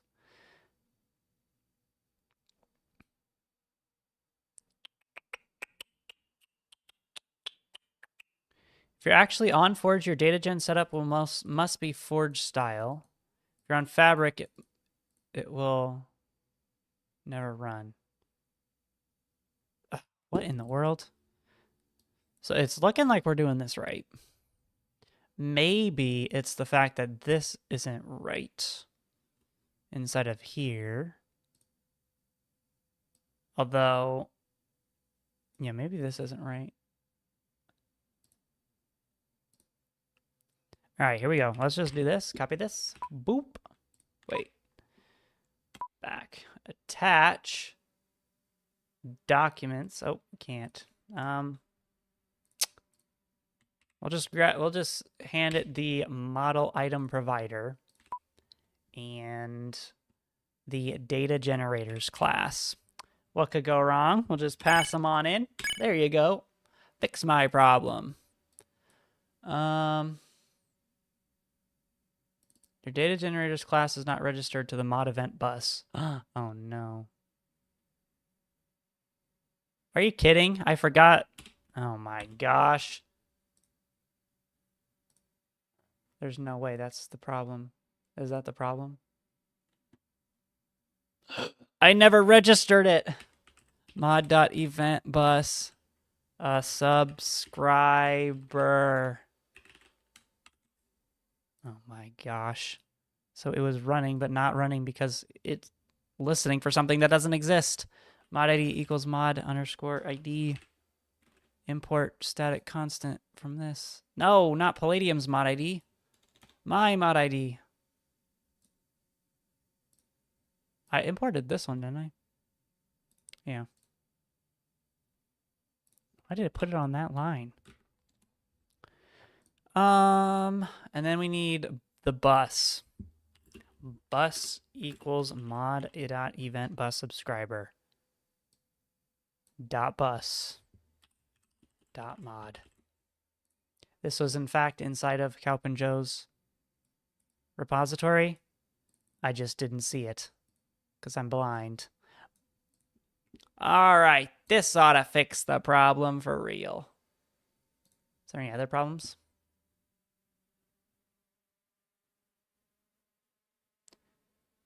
Do do do do do do do do do Oh, it's also saying that my thing is not going to work. But I can't possibly see how it could predict the future. Ooh. Wait, this isn't real, right? Texture quill does not exist in any known resource pack. Yeah, I know it doesn't exist. I didn't make it. That doesn't matter, does it?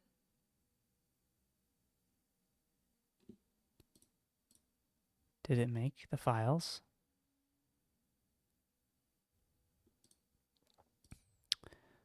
Gulp. Did it make this file or not? I can't tell. Ace.png. There's no way it stops because it doesn't have a texture. There is no way. That would be so dumb. Well, let's assume that that's the problem, and let's just make our textures. Did someone say 2? Oh, we need this excellent texture. There we go. That looks like a 2 to me. Maybe a little bit of this. And make this, get rid of this. You know, I think that's a good 2. If you don't think so, you are just not as artistically inclined as I am. 2. All right, we're keeping it. Let's see. 2. Can I just turn this off and export just this layer? Oh. Oops. Let's highlight these and delete them. Delete, delete, delete, delete, delete, delete. Save as file. Export. I guess it's save as, huh? Export as a PNG. Ace? No. This is 2.png. We need to flatten it. All right, so it did that. And then we need to make the 3 somehow without looking at it, without our background, because it keeps deleting the background, which is annoying. Pull that back in. Oh, add layer. Put this in the back. And this one, we need to make a 3, so this should be way easy. We just do pencil, deselect.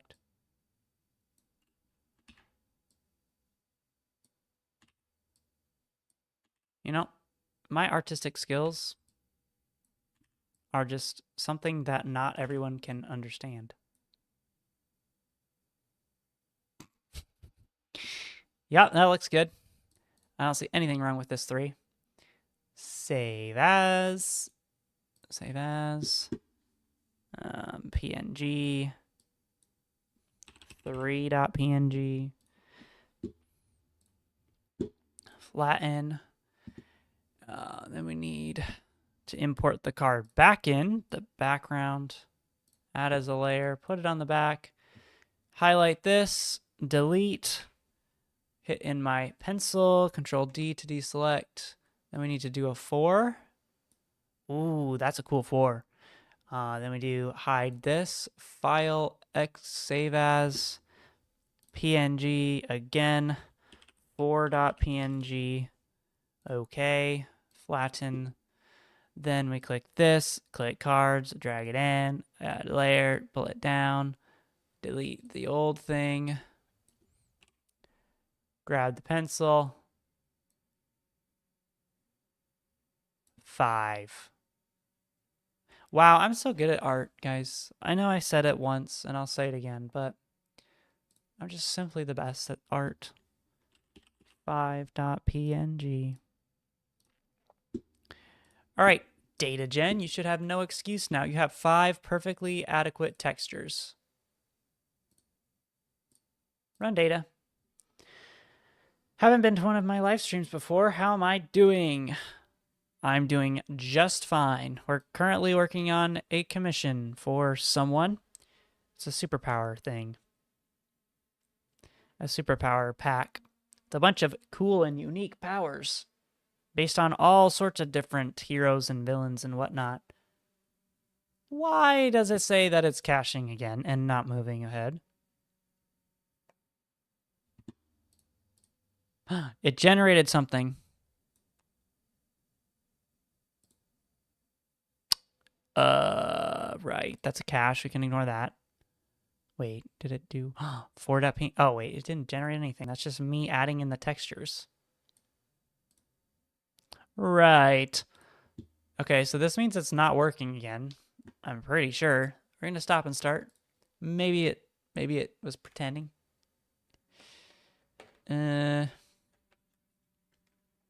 We'll just let it try again.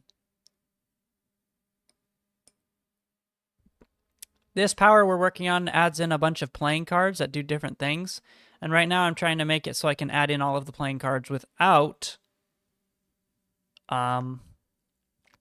doing all of the files myself. Whatever. Okay, ChatGPT says that it was going to not work.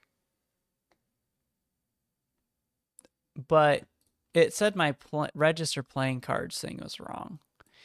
Allegedly, it's saying that we don't need this.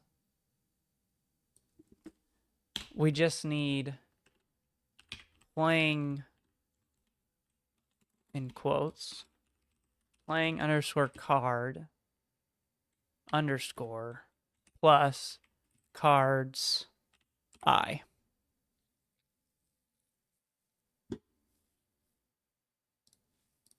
Run.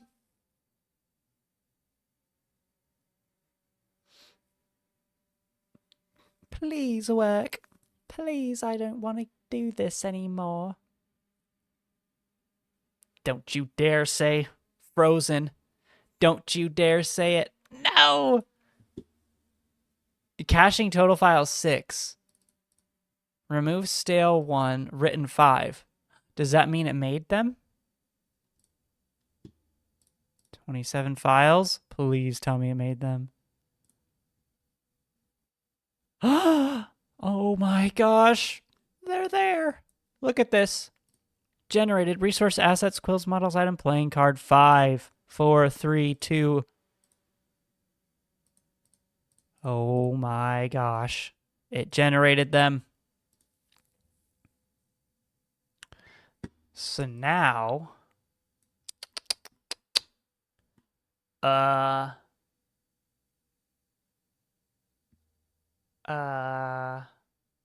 okay, so now what do we need to do? So this playing card here, it didn't put it in the common folder. It put it in the forge folder, which is probably going to be a problem. I opened up the bow, didn't I? Yeah, it has an override for model. But this is a model. Okay.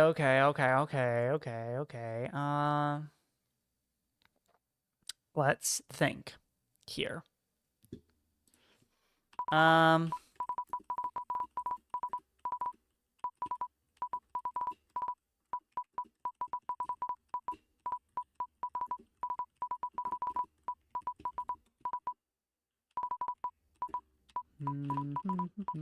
Hold on, responding to a Discord message from the person who likes to yap.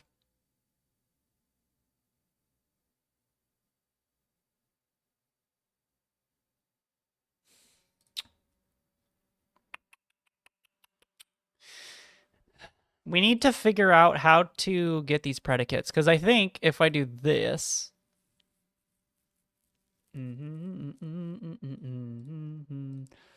Because let's take a look here. at these guys. Boop, boop, boop. The generated. If we go into model,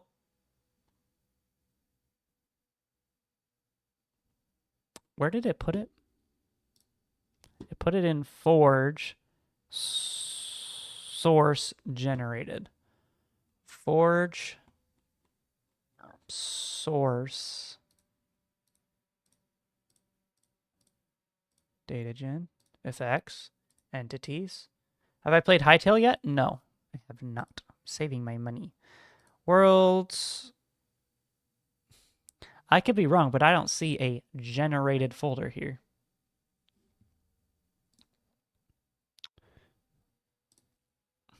But they're there. Oh. Wait, where is this? Generated resource. Forge source. So forge. Source. Oh, here. I was looking at the wrong one. Assets. Okay, so look, it's doing it. Kind of. So we need to figure out the predicate. Okay.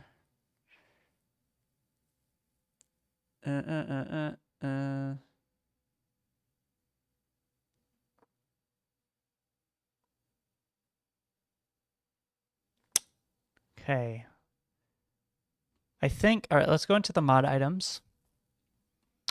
Mod items, where we register it.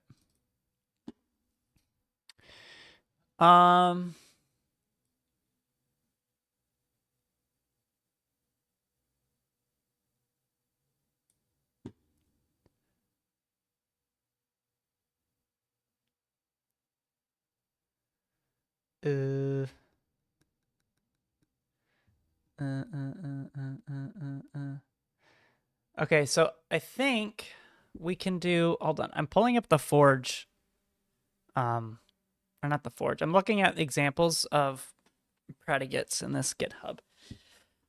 And it kind of looks like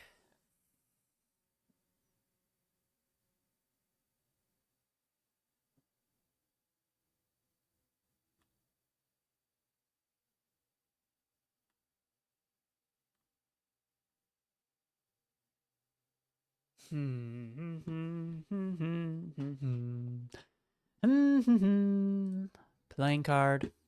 No, let's go to this playing card. So parents, item generated, textures, layer 0 is just the card back. That we want for sure.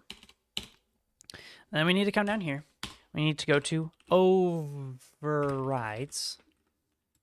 And inside of here, we put in the predicates.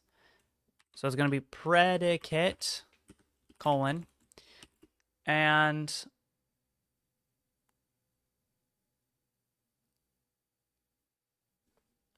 depending on how we do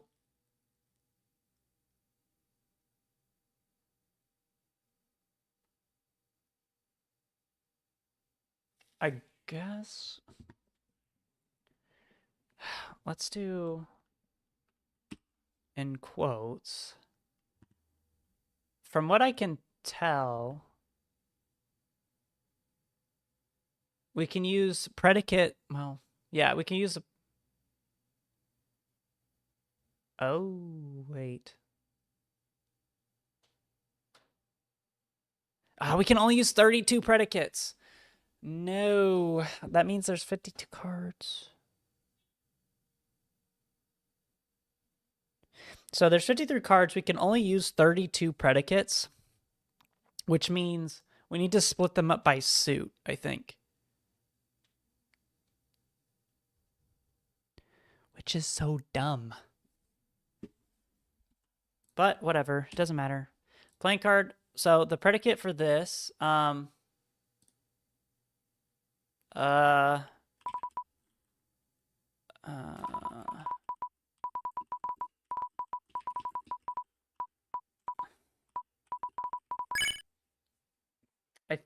this is so confusing. Okay, so we'll have 13. Pull out a pirate software moment. 13 cards in each thing, and then one for the Joker card, I guess, is what we're gonna have to do.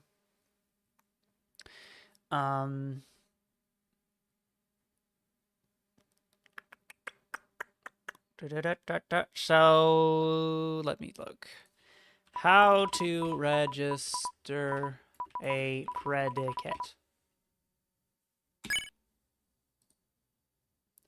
Okay, so we need to do inside of the mod items. Sorry, I don't know what I'm doing. I'm trying to learn here. So we'll get there eventually. But I think inside of here, inside of this playing card, we're going to do spades first because that's what we're doing. Inside of the item properties,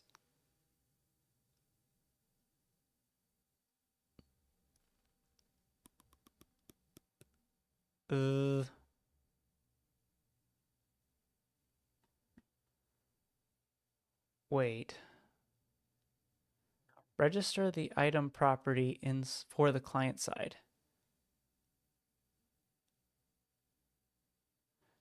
Item properties.register new item.properties. So I guess we need to go into events. No, client. My mod client events, client event handler, client setup. Dist equals client mod client events. Yeah, here we go. And inside on client setup. Oh, so I already did something sort of here. But I think we can do inside of this, we're going to also add in the predicate for the playing cards. And we need to do item properties dot register. And then we're going to do this. Mod items dot playing card dot get. Then new resource location for the mod ID. And we'll just do playing card.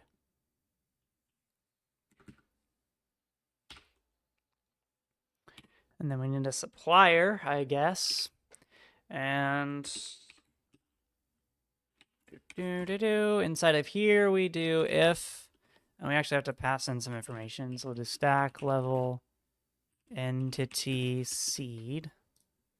If not stack dot has tag, then we return 0.0 fortnights. Whoa, get back. Return stack dot get tag. Hey, this is the item stack, by the way. So the item dot get int. And we'll do card. I think, boop. Basically, we're going to try to, when it asks for, well, maybe this needs to be card, not playing card. I'm pretty sure what this is doing is it's telling the client that, when something asks for quill : card, return its tag. So we're essentially storing what, or return the card tag. So it's storing the type of card as a tag inside of the item. And so this is essentially registering a predicate called quill card. And so now we should be able to use this. Allegedly. I don't believe it. Let's go up here and let's go back to the playing card. So here we can access the playing card, and we're going to do if the predicate is quill : card of card, quill : card, and it's actually got to be inside of these things. Quill : card. If the predicate is 0, that means it's going to be the ace. So we need to set the model override to quill : item slash playing card underscore ace.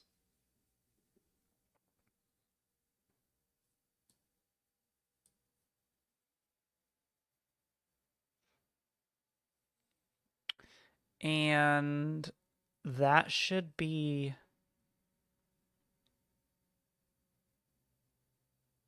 fine. This might not actually work though, because they're in a different location. And I don't know if common goes into that or not. We might have to move this down.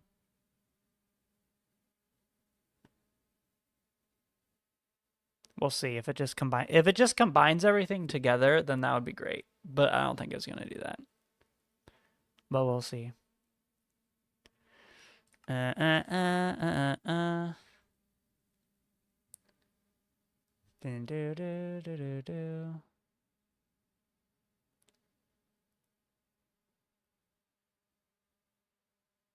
Interesting.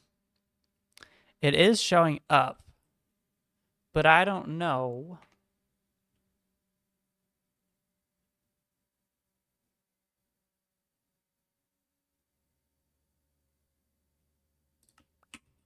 If we do /data get entity dev, does that have my hand in it? How do I get the data of this item on the floor? Can I do that? Let's do this. /data get entity at e type equals quill playing card. No. Item distance equals 1, 0.5, limit equals 1. Data get rotten flesh. Seriously?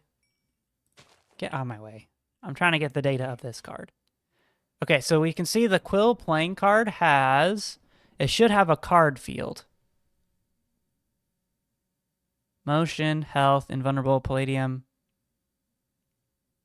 Why does it have superpowers? Item, can update, pickup delay, fire, UUID, lifespan.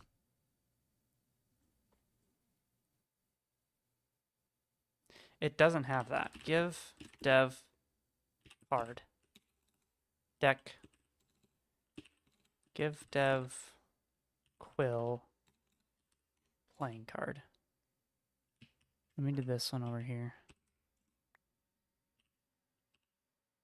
Health, on ground thrower, count. No, we want card. Just finished your first ability for your power, and your power code is already 684 lines. Well, you're doing good. It could be more. I think you should add more to it. I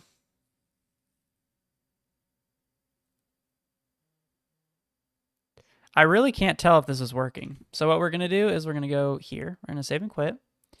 We're going to go to this predicate for 0, and we're going to change this to 2. And if this is working, it's telling us that it can access the generated model files. And if it can, then that means the predicate is working, because it should be defaulting to 0. Allegedly. Because if you remember, we put in here, not in here, we put inside of the client render, client event handler? No, mod client events.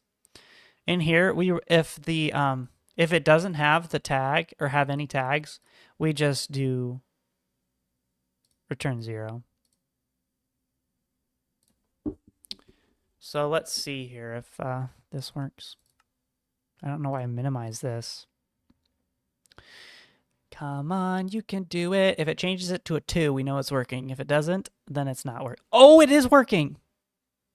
Okay. Okay. So all we need to do is test it by giving me items of different things. So let's grab this. Let's duplicate the predicate. And again, we got to do this 5 times. So 0, 1, 2, 3, 4. This is going to be ace, 2, 3, 4, 5. And now we go for the data, not for this. We go into the power that gives us the thing, which is up here in abilities. Joker, draw card ability. For here, what we can do is say, when we generate them, instead of giving us a diamond, we're going to give a playing card. And for the playing card, we're going to give it a tag. So here, instead of adding item, new item stack, we're going to do mod items dot playing card dot get, because it's needs to be gotten. And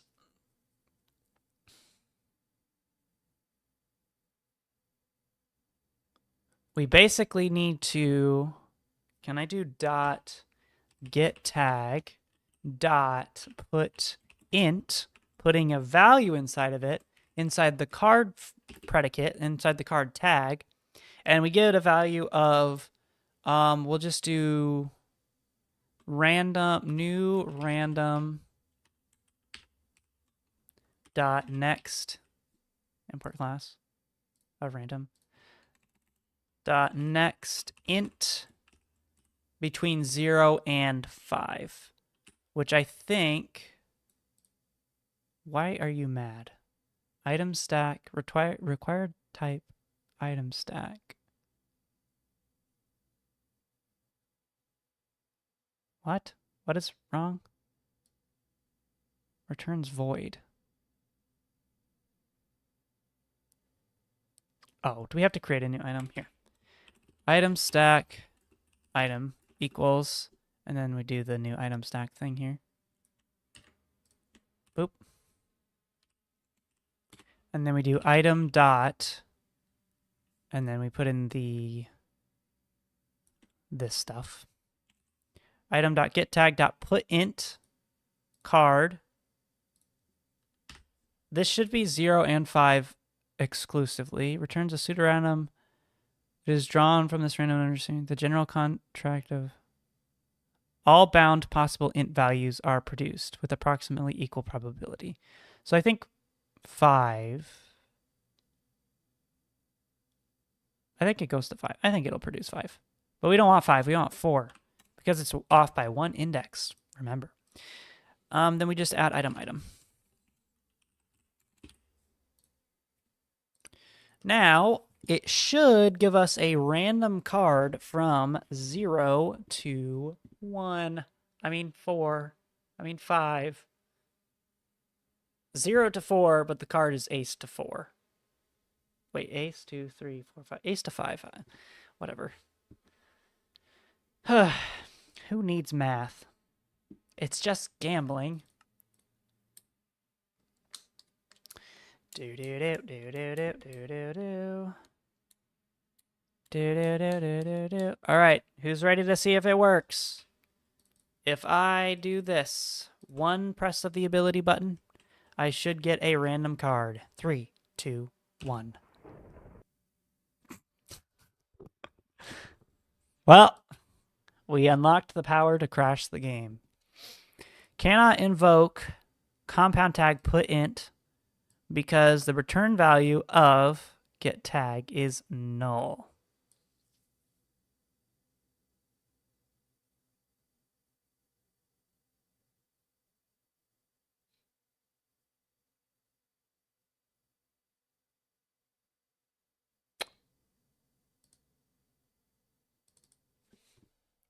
Get or create tag. That was the problem. Crashing the game is so common, you have to remove it. Oh, that's true. So many other people do it. Like, it's, at this point, it's just kind of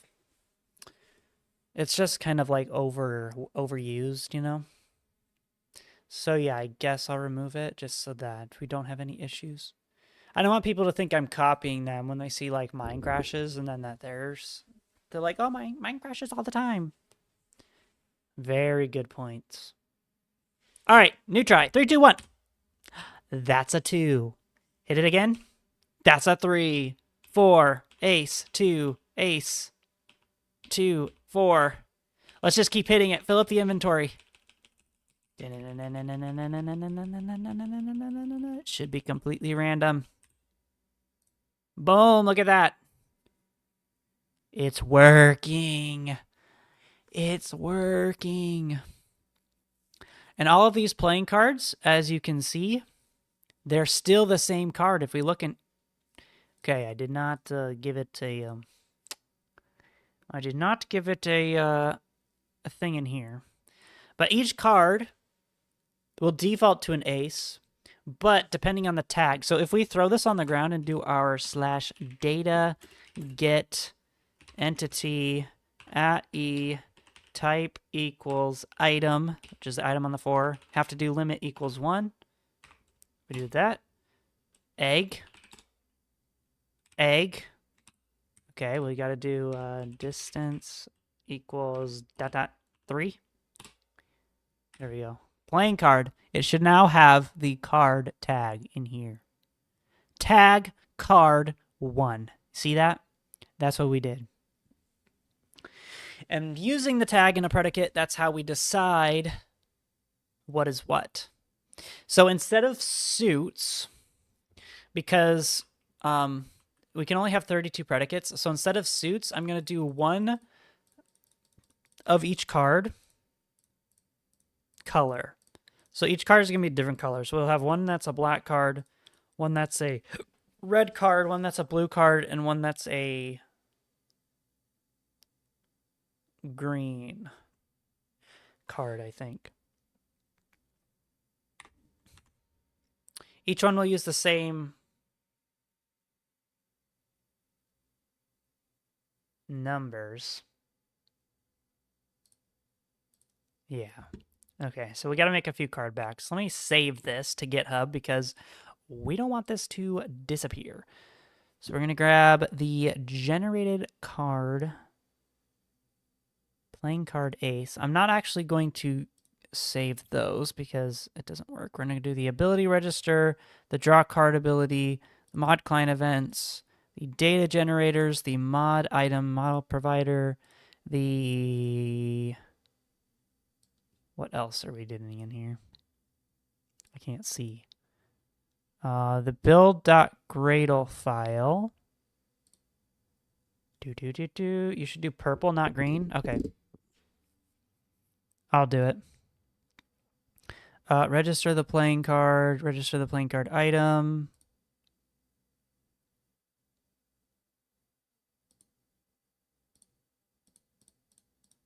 Just making sure I got everything.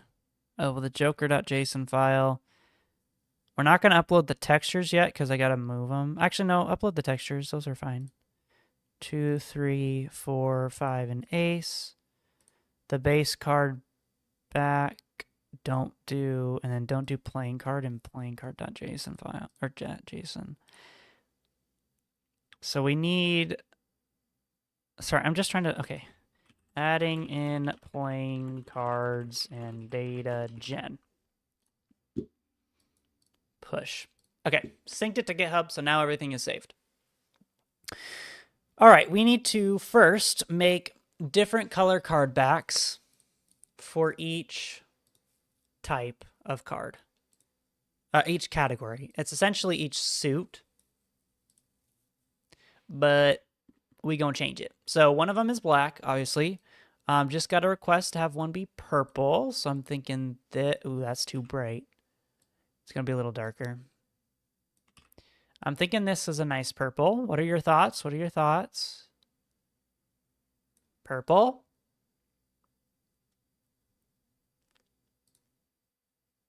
Save as. We're gonna name this, instead of base card back, it's going to be base, what category should purple be? I have, let's see, let me look at, so the categories are going to be transportation. That has teleportation. I think it's got to be transportation. Never mind. I'm not asking your opinion. Transportation back. Save. All right, the next one is going to be blue. This one is going to be shielding effects. Do we like this blue or should I go a little lighter? And think like energy shields. Or we can go like this. This one. What's the blocking ability called? The blocking ability? No, it's like a shielding related effects. So this would be like creating force fields, or creating just mostly force fields of different types. Which color blue do you like? This lighter one or this one? This darker one.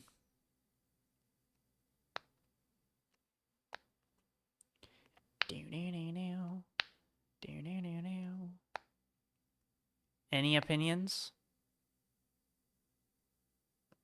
It looks like no opinions. I'm gonna go with,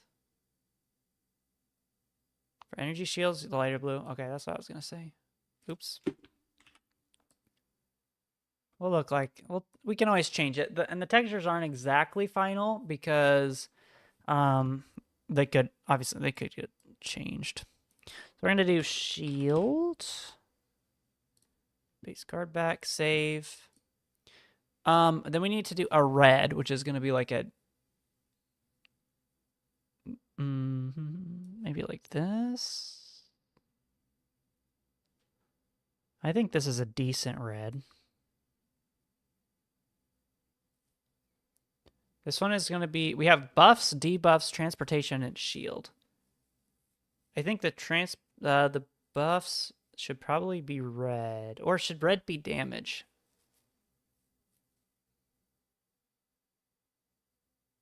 Which card color do you like more for like damaging effects? Black or red?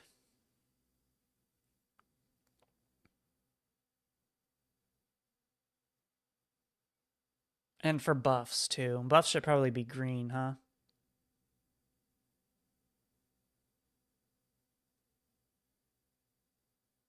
We'll do red for damaging. Save as. Or we'll call it debuff. Debuff back. And we're going to do... Ooh, I don't like that green. I don't really like this green either. Or that green.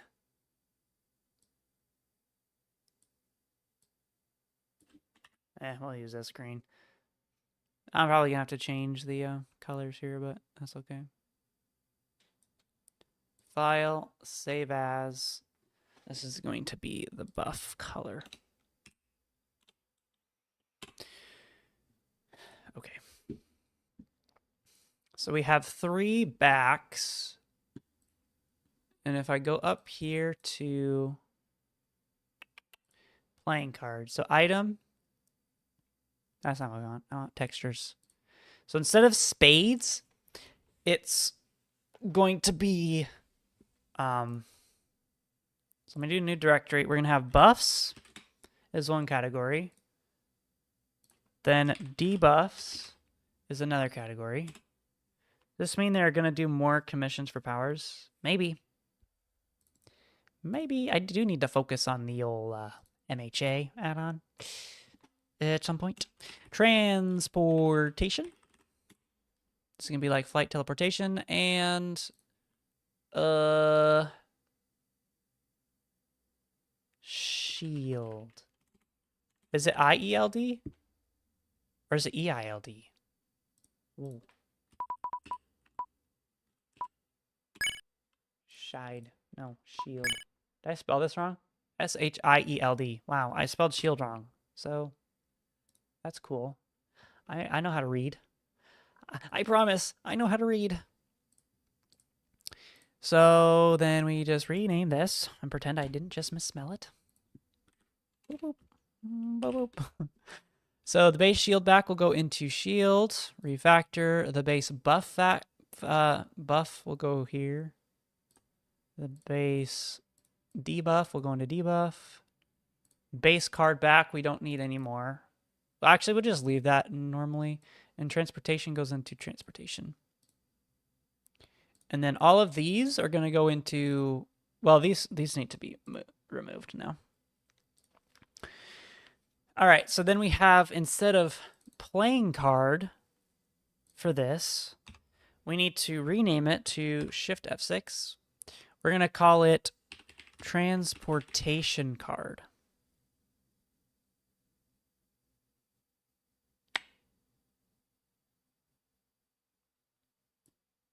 Refactor.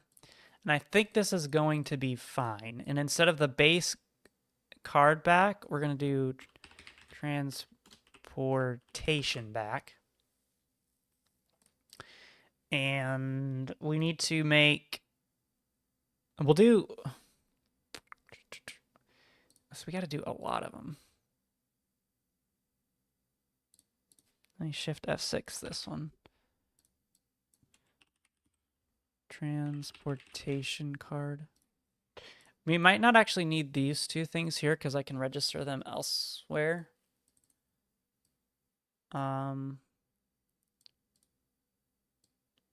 Just call this transportation card. And then inside of here, we're going to do, so the overrides are for the, basically the fronts. So we need to have one for every color. And actually, it's only 1 to 10. Or ace to 10 is going to be the only ones. So that's 8. And then, oops, 9, 10. Delete these two. So let's go to the top 0. 1, 2, 3, 4. Then 5 is going to be 6. 6 is going to be that other number.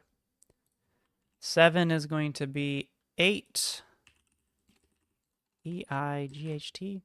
8 is going to be 9. And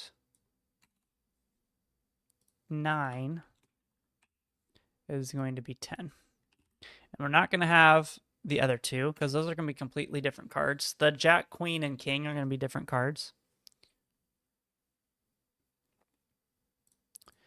And instead of /item / playing card ace, we're going to have to do /item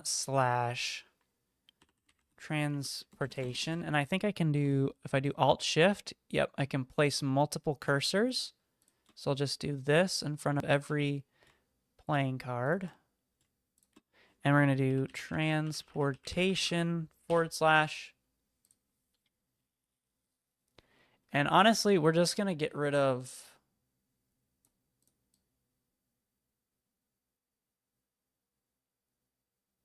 I mean, we could just name them like transport card.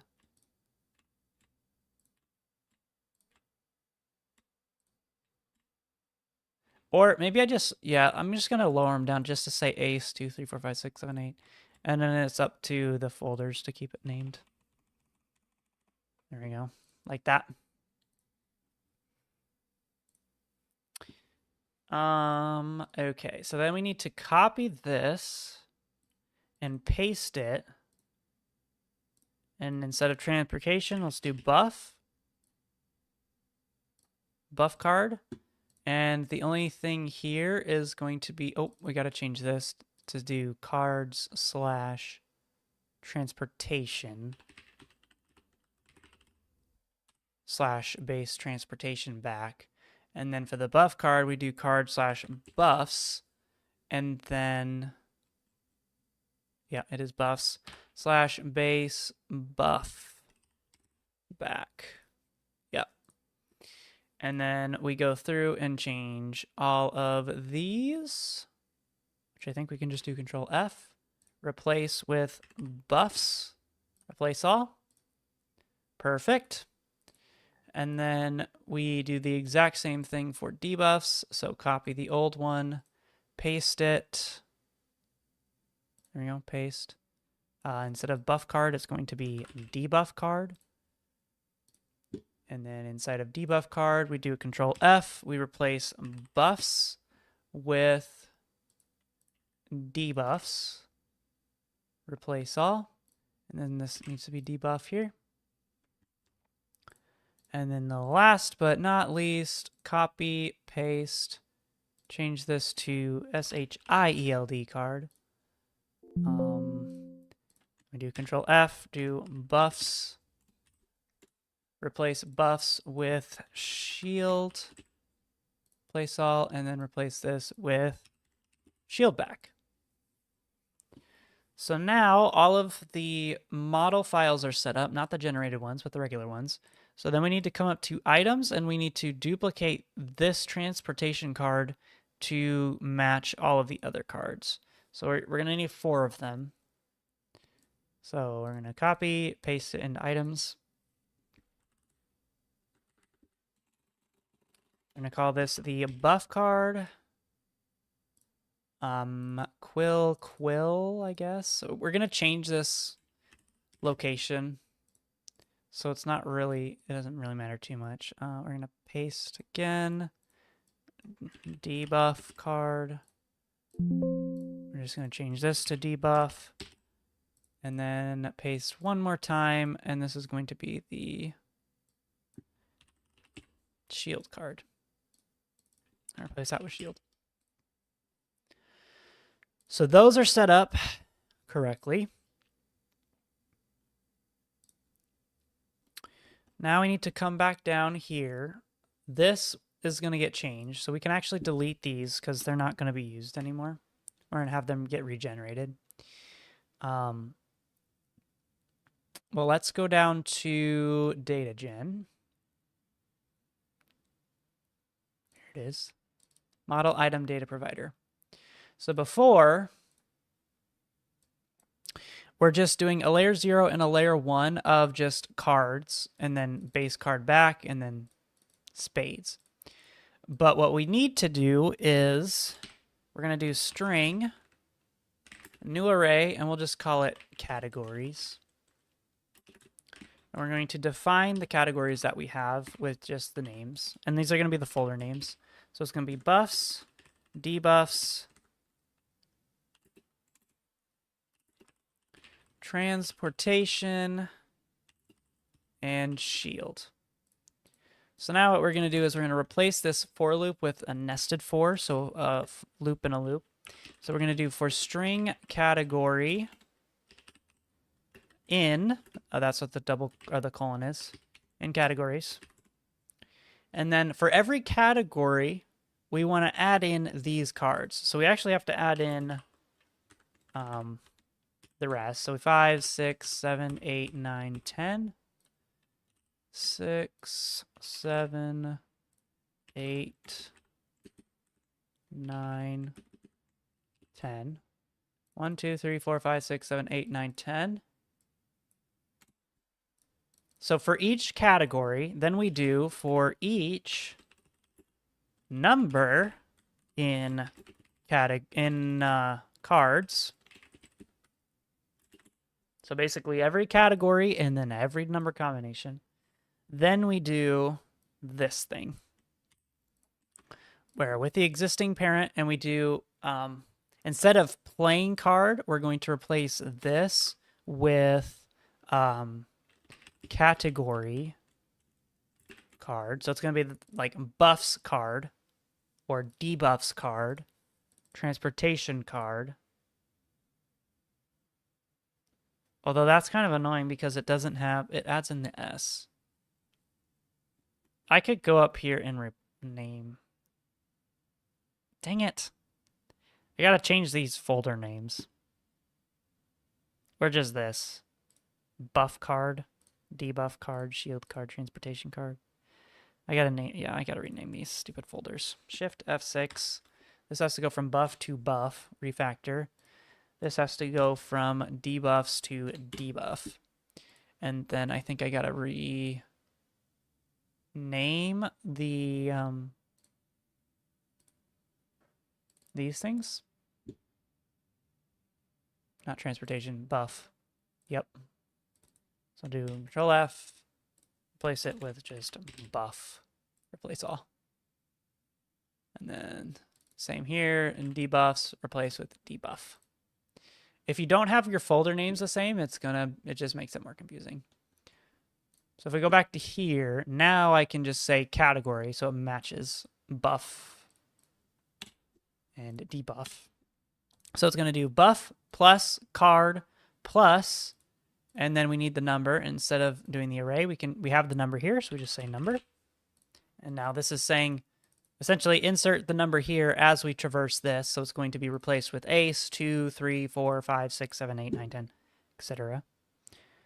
Let me make sure I'm still streaming, by the way. I wasn't really paying attention. Live streaming. Yep, still live. Good to know. Okay.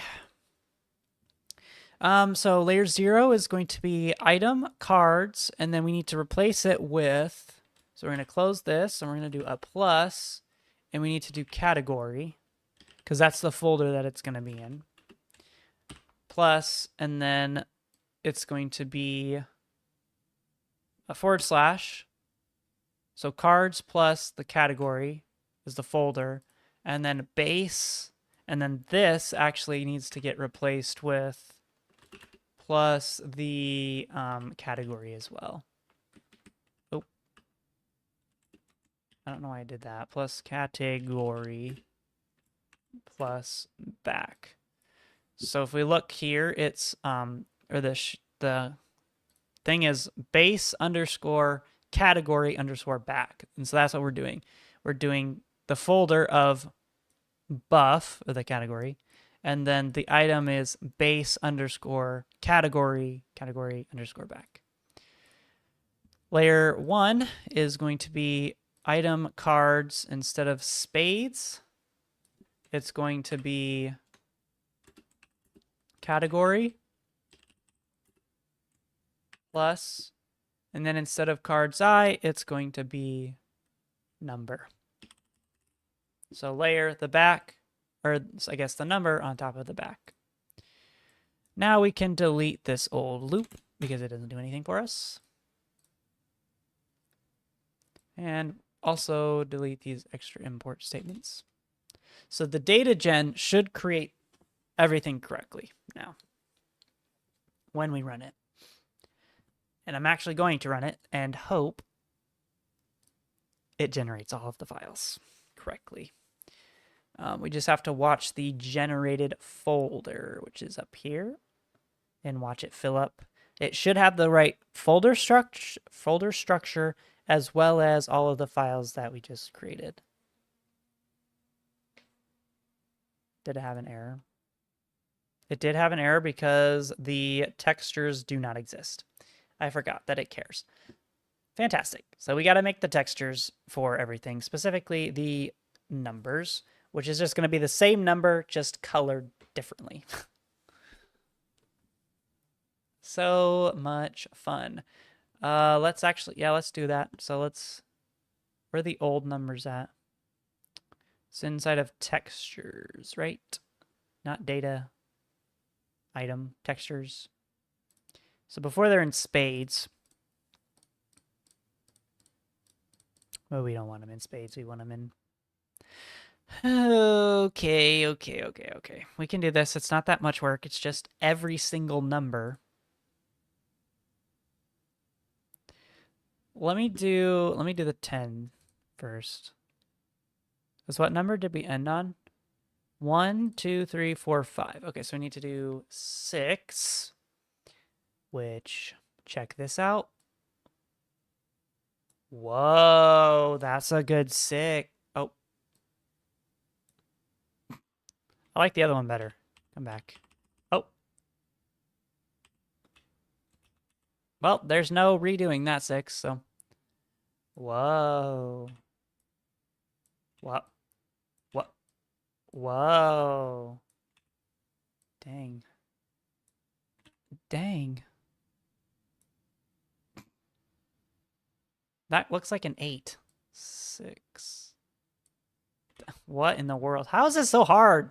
It's just a 6.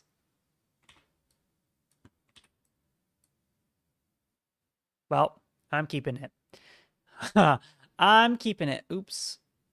I did not do the background. I did not do it on a separate layer. Let me do this. Boop. You just got here. What's going on? Well, what we're doing is I'm working on the commissioned power for someone. And this commissioned power is one where the user of the power basically draws from a deck of cards, and that deck of cards has different abilities. That actually looks good. If I erase this, change this to white.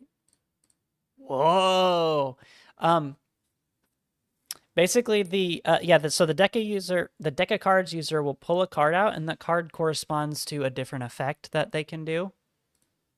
And so right now what I'm doing is adding in programmatically all of the numbers, or all of the cards that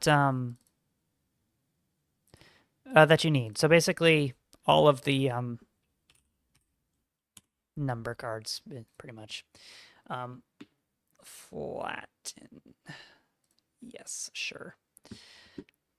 And that's pretty much what we're doing right now, is adding the cards in. So we have the actual power started that generates them, but we just have to have textures for all of the cards. So that's what I'm doing now. And then I'm just enjoying it so much. That's a lie. I hate doing textures. Add. Okay, so now we need to do 7. Everyone's second favorite number. Yep, that's not a 7. How about this? Yeah, that's kind of a 7. Let's do this.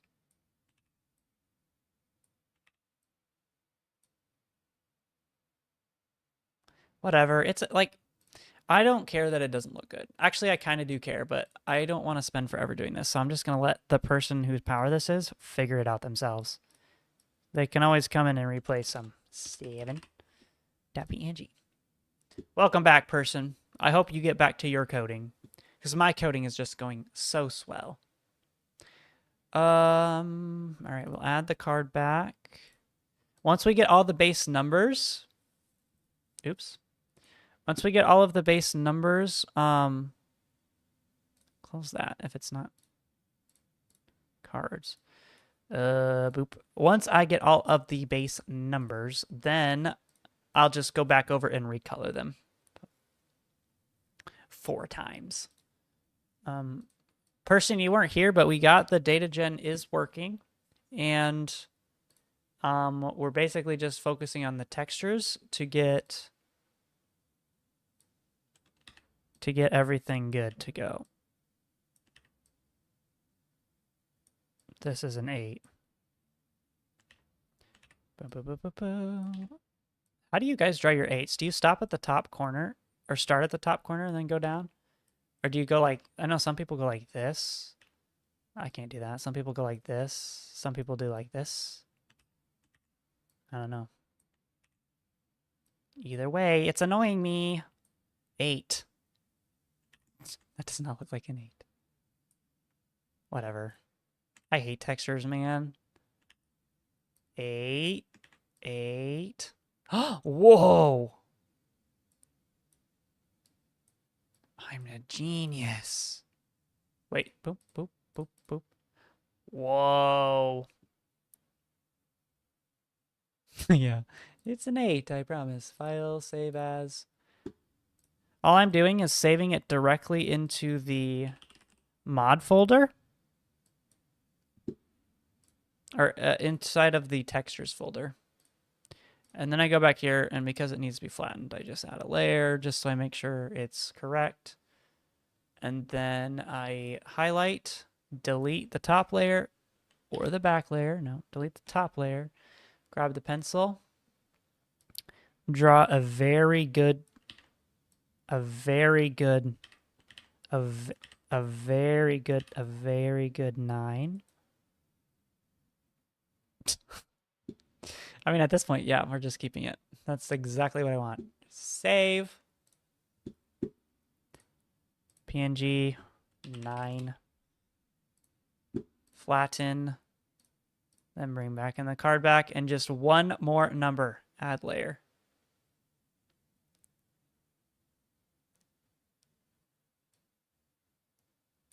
You know, I'm just thinking maybe to save time, I don't change the colors of the numbers. Maybe I just leave the numbers always black. What do you think? Well, we can see it. We can see it once it's done. 10. Have I done the kings and queens? No. I don't want to talk about that yet. Wait, wait. Here we go. King. Actually, that wasn't that bad. 10.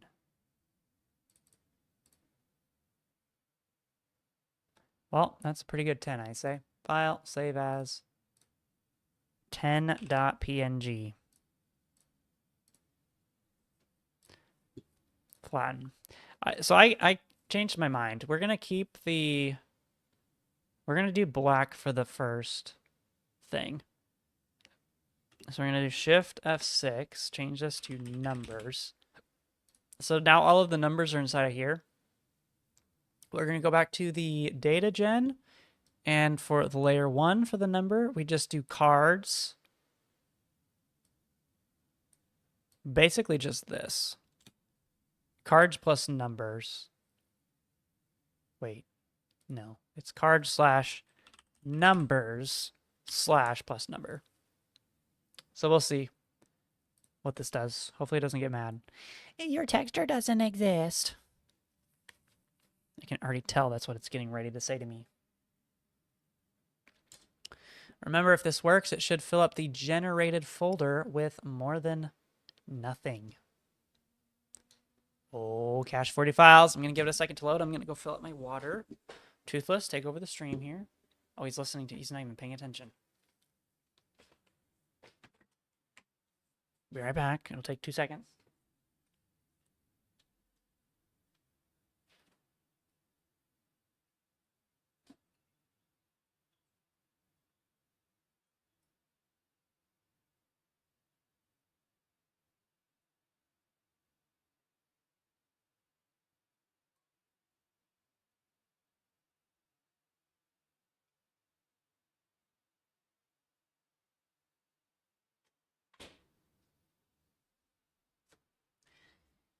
Semi-hydrated now. And I can't help but notice this thing here is a little empty. Let's click right click. Let's hit stop first, right? Oh my gosh. It put them all in the same folder.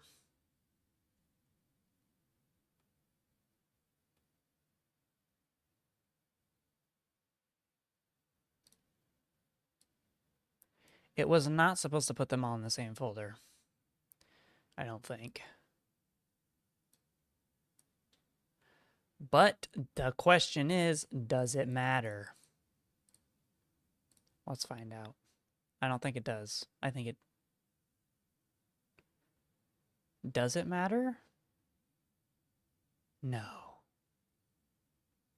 Wait.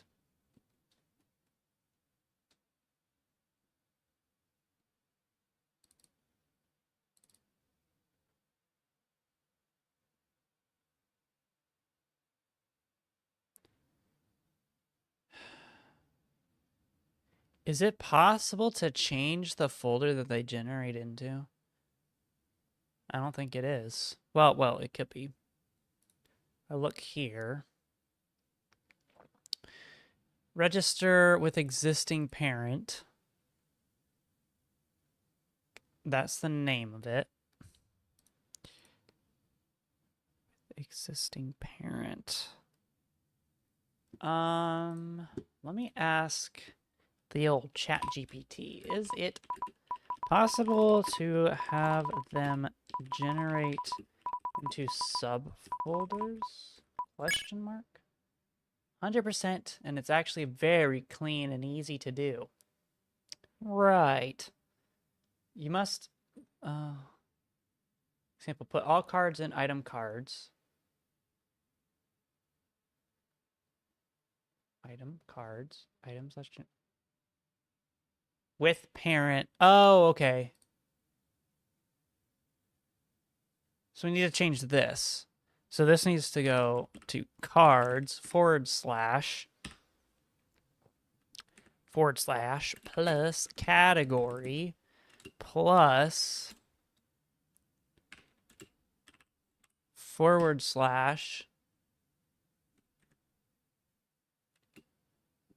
plus category card, like that. I think that does it. Let me delete all these. Boop. Delete. Run again. This should put it in the right folder, I think.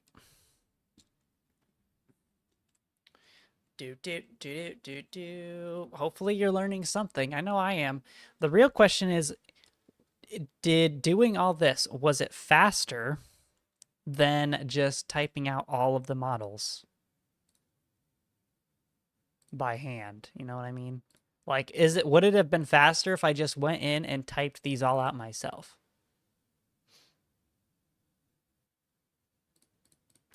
That I could not tell you, but it's set up now. Let's hit play and see. First off, we should have 4 cards that we can choose from. They're not in the creative menu yet. But we'll still check anyway. The single player. I'm just trying to process in my brain what I want to do for. So let's check here. First check. Oh. We'll just ignore that for a second. There's no cards here, but if we do / give me quill, we should have buff card. Okay. That works. Let's do debuff card. Oops. Debuff card works. Do shield card. Let's do transportation card. Okay, so these, I'll be honest, they don't look the best in terms of playing cards, but because we can change the back, it should be fine. Can I do this? Card equals 1? No? Why not? Or is it card equals 1? Card 1?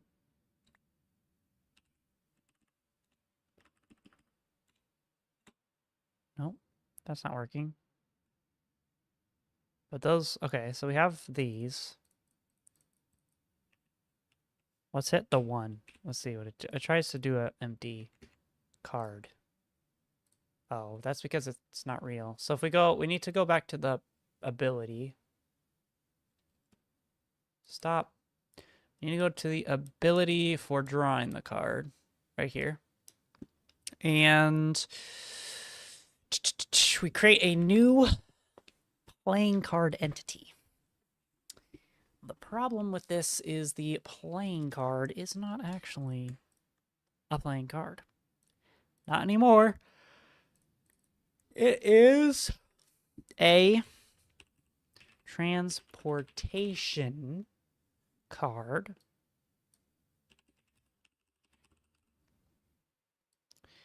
And oop, oop, oop.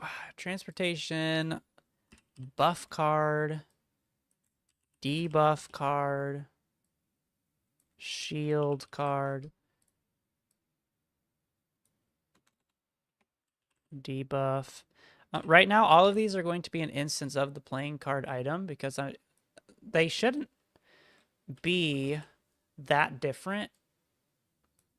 And for right now, for testing purposes, I can make them the same thing.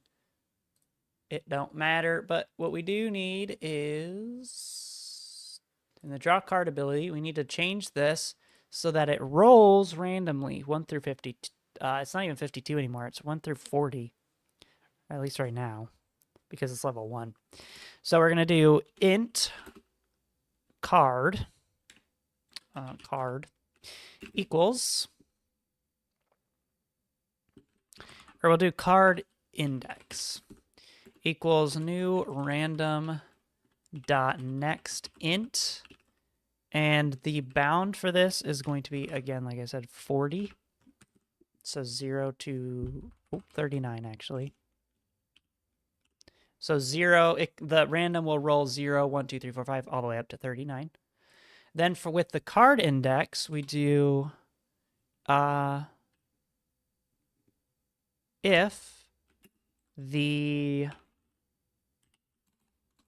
we'll create a new item stack item, and we'll say card item equals, and we'll just do a new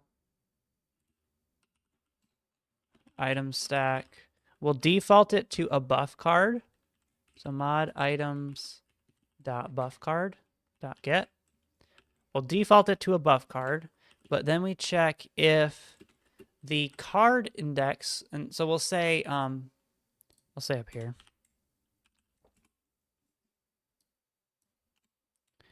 Rolls a random card and draws it. So the rolls are 0 to 9 is going to be a buff. 10 to 19, 10, 11, 12, 13, 14, 15, 16, 17, 18, 19. Yep, 10 to 19 is going to be a debuff card. 20 to 29 is going to be transportation.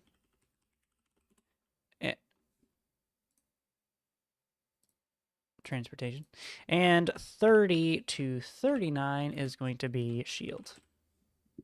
So knowing this, we first default it to buff card, which is fine. So now we just need to check if it's, we basically just check if it's between these values, this, or this. So we can check out, we can check if it's,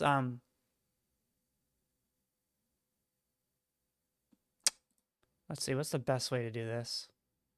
Probably check for shield first. Yeah. If card index is greater than or equal to 30, then we're going to do card item equals new item stack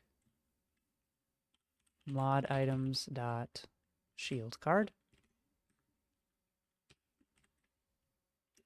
Else if card index is greater than or equal to 20,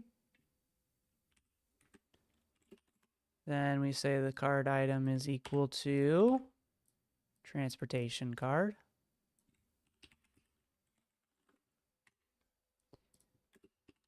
Else if card index is greater than or equal to 10, we do the card item is equal to the debuff card. And now we don't need to check specifically if it's, we don't need like an else here because we're defaulting it to buff card at the start. So by the time we move down here, we've checked every possible combination.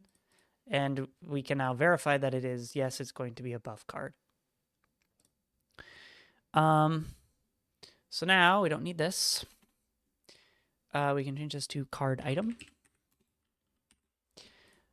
Now, how are we going to tell what card it is? Because we've rolled this number 0 through 9 that corresponds to it, and we know how to grab the card index from it, or the category from it. But how do we put inside what the number is? Because the card is going to be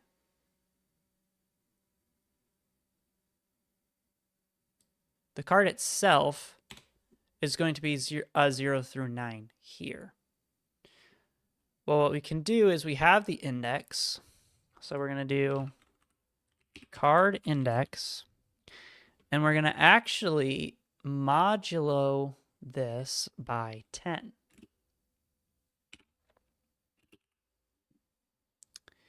And so what is this doing? Well, it's dividing card index by 10. And it's returning the remainder of the index. So if the index is 10, 10 divided by 10 it's 1. There's no remainder. So it's going to return 0. And that corresponds to an ace. If it's 20, 20 divided by 10 is 2, no remainder. It's going to be 0, which is an ace. 0 divided by 10 is 0. It's still going to return 0, which is an ace. If we do 39, 39 divided by 10 is 3 with 9 left over. So that leftover is going to be 9, which corresponds to the correct card. Same thing, if we did like 23. 23. 23 divided by 10 is going to be 2 with 3 remainder. So 3 is what we're going to get. And 3 corresponds to the 4 card. So doing this little line here, we can actually get the current index, or the actual number of the card, pretty nicely. And then we just got to add it. So card item. And assuming I did everything right, we should... Oops. This is now mad because... Why is it mad? Can't resolve symbol playing card. Oh my gosh, we have to do it to everything. We have to do it to absolutely everything. Transportation card.get. And then we got to do this 3 times over. So stupid. I'll have to come back here and change this. Buff card. Debuff card. Remember, this is just adding the predicate so that the item actually has it. It's all the same item. So, not sure why we have to do this. Oh, no, I do know because he named it wrong. Let me add a suppress warnings here too. At suppress warnings, removal. Now we should be good. What is Palladium? Palladium is a Minecraft mod that adds in a bunch of support to add superpowers into the game through the use of data packs. And I guess they're called add-on packs for Palladium. So you can think of it as it having a bunch of random powers, or a bunch of random abilities, and then people can combine those abilities and add in their own skins and customize them and stuff. So that's what Palladium is. It's pretty much like a library. Prince, welcome in. We're making a gambling power, basically. It's a power where your only ability, at least for now, it's called Joker. Your only ability is to draw a card. And it's a random card from a random deck. And that card will then have a different ability that you can either use in yourself or you're going to be able to throw the card. So like some of the cards are debuffs, some of the cards are buffs. Some of the cards do things like allow you to teleport. Some of the cards will allow you to summon stuff. Yeah, kind of. So we're just right now testing to see that the draw works with every card. So, drats. Drats. Drats. Drats. Okay, well, we tried. It is pulling the right cards. It just looks like it doesn't have the correct model for them. So let's take a look at the model file.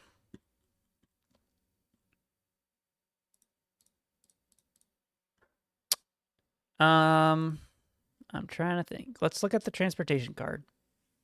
So it's an item generated. Layer 0 should be item, cards, transportation, base, transportation, back. So let's check. Textures, item, cards, transportation, base, transportation, back. So that is there. The predicate overrides it into item, transportation, ace. We changed the numbers, didn't we? We did. So we got to go through and change all of these files again. Instead of saying transportation, it's going to say numbers, ace. Wait, no. It's not. This is the model file that's down here in the generated folder. Zoop. So it should...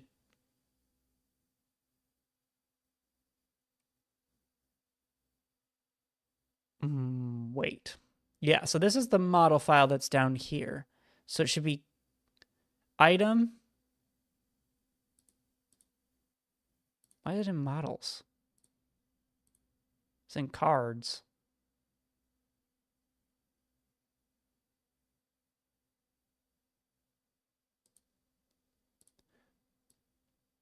If I hold shift, it should insert. It did not. Okay, so this path is wrong, I think. Because it's no longer item / transportation. Why is it putting it in the models folder?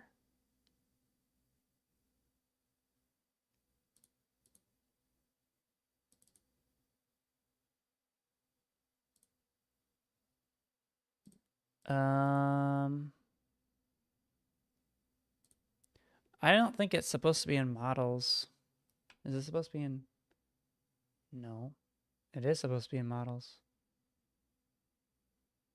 I'm confused. Okay, well, let's do this. Let's change it. And let's just see if it works. We'll do it for transportation. So instead of /item / transportation, it's going to be item / let me put in my cursor.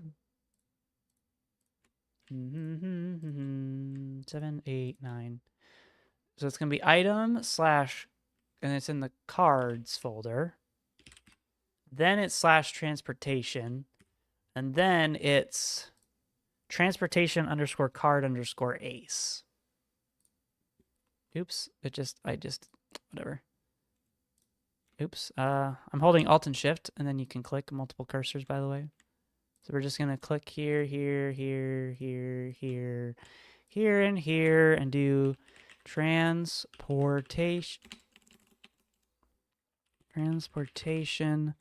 _ card _. Hopefully that's all we need to do for for them. We should know right away because it'll pop up. I'm hoping, because if it's not, then it's something else. And I don't know what else it could be. It could be the fact that it's in models now instead of items. But we want a model here, so I don't think it matters. Please work.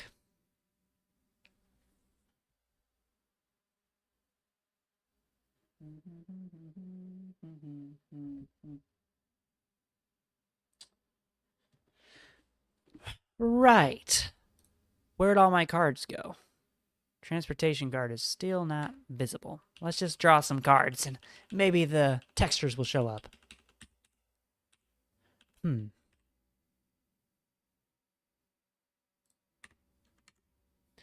Was it saving it before in cards, or was it saving it in model item?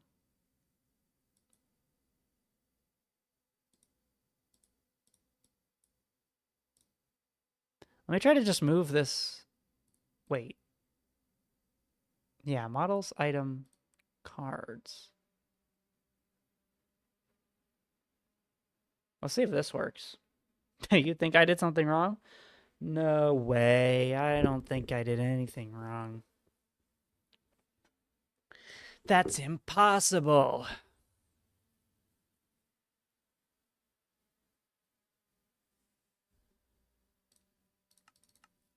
I haven't done anything wrong this entire stream. Absolutely nothing. Hey, look at that. It's just in the wrong folder. Why, though? Why is it generating in the... Why is it generating in the models folder instead of the, undo move? Instead of cards. It should go in item.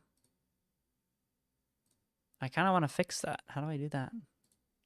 So yeah, it's doing cards slash. So if I just did like item slash cards, is that going to work? Let's do a run data. See what it does.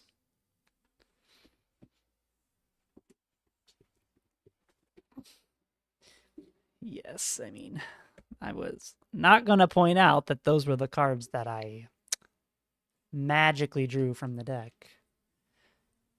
Hi, Deltima. Welcome back. Or not welcome back. Hi. How are you? Okay, so that works. So we're going to delete these. Delete. Delete. Refactor. Whatever, delete. Get out of my face. 34. Exactly. All right, so this should... Oh, no, let's go back and change all of these to they got to use the new thing. So it's item slash cards and then name and then that. So item slash boop, boop, boop.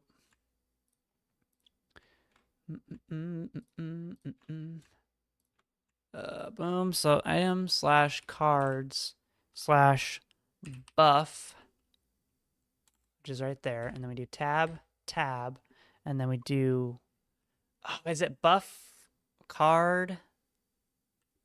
Wait, can I look here without? No, I'm going to lose my cursor. Is it, does anyone remember, is it buff card 10 or is it card buff 10? I think it's buff card 10. Like that. Please tell me that's right. Okay, it is.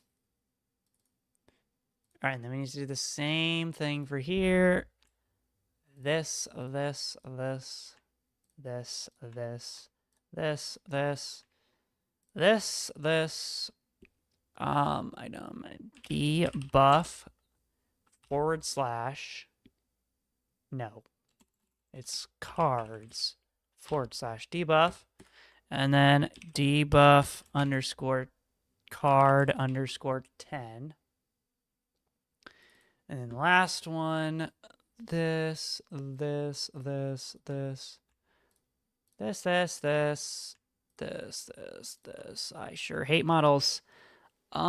Cards / shield, right over shield, card, boom. No, cancel. I tried to just run the data again. All right, this should work. Deltima, you're going to be able to see almost all of the cards are in the game. It's very good, or very productive. It only took me, how long have I been streaming? What does this say? How long? Hey, get out of here, Scythe. You're not allowed to look. Ugh.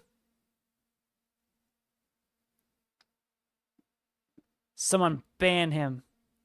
Uh-oh. There's too many people peeping. Hi, guys. We're just playing Minecraft. That's all we're doing. We're just playing Minecraft. 3 hours it took me to add them all in. Well, that's fun. Slick and Scythe, you're not allowed to be in here. Neither are you, Jules. Stop peeping. All you be peeping. Peeping Toms. You're not going to get any spoilers from me. As long as you don't rewind. All you guys must have showed up because you wanted to spend time with me. Well, it's too late.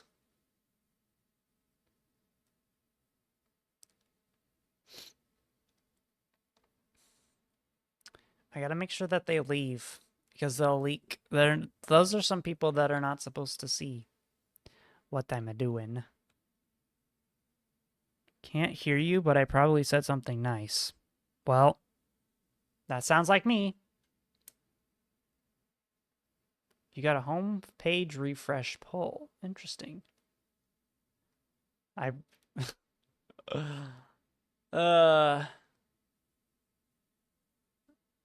Let me do an at. Are you sure they're gone? Are they just pretending to be gone? Oh, you're in a call with them. All right. So here, I'll show you now.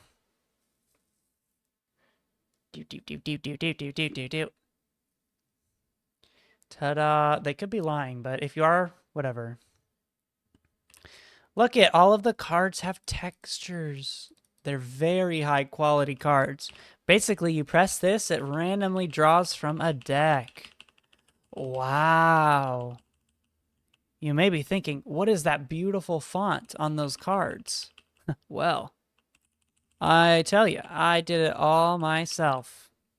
1, 2, 3, 4. This is what took me 3 hours. Can you believe this? That's it. Just adding in these stupid cards. But we learned data generation. All of them are different colors and they all correspond. And the cool thing is, if you haven't been paying attention, these are all the same item. Actually, no, they're not. They're 4 items, but it magically changes the texture based on the data inside of the card. So like if I did give me a transportation card, whatever, give me a transportation card, you can see, oh, well, it defaults to an ace. That's what it's doing. See, it's defaulting to an ace. But if we throw it on the ground and we change its MBT data, oh, Slick was still here. Yeah, thanks, Slick.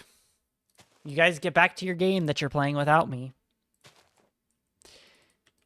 Okay, so the next thing we're gonna do is save. We should add in the king, queen, and jack. I don't really want to. I want to make them, I want to throw the cards. That's so much more interesting. Let me just go through the GitHub and do the 73 changes. And just make sure everything is good. These cards, the base card back. We really don't need that anymore, but I'm going to keep it in there. All these. Are there beautiful textures for the other cards too? What do you mean? What do you mean? You mean king, jack, queen? Talking those? I haven't made those yet. Oh yeah, they're gonna have beautiful textures. Don't you worry. They're gonna be so beautiful. Added in cards for cards up to 40. I'll just say 40 cards. Shoo. Okay. Yeah, we need to fix up this because it also doesn't show up in the this creative tab, which we need it to do. We also need to give it in translations. So let's do the translations real quick because that's easy. I scroll down to my resources of the forge thing. I think it's the forge thing. Resources, Lang, ENUS. So we got to name a few things. We're going to name the items. We're going to do item, and first check this. Okay, that's working. So it's item.modid. The name of the thing. So item.quill.buff_card. We'll name that buff card. Then we got to do the same thing for the others. So we have the debuff card, the transportation card, and the shield. Dang, why can't I ever... Oh. Shield card. I also happen to notice that the creative tab is not showing item group.quill, so we're going to just throw that in here. Item group.quill. Is that what it was? Yeah. I'll do... The name of it is the Quill Verse. So that should be good there. No,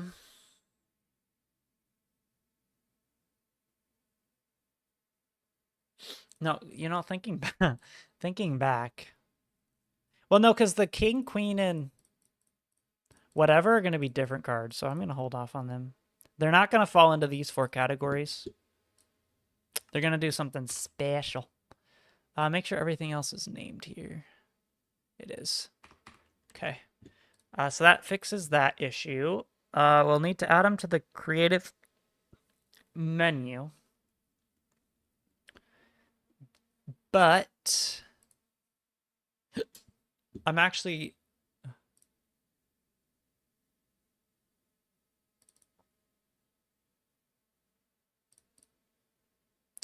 I'm going to try deleting this because this registers it as a Palladium item, and I don't want to do that. I want to register it as a regular item.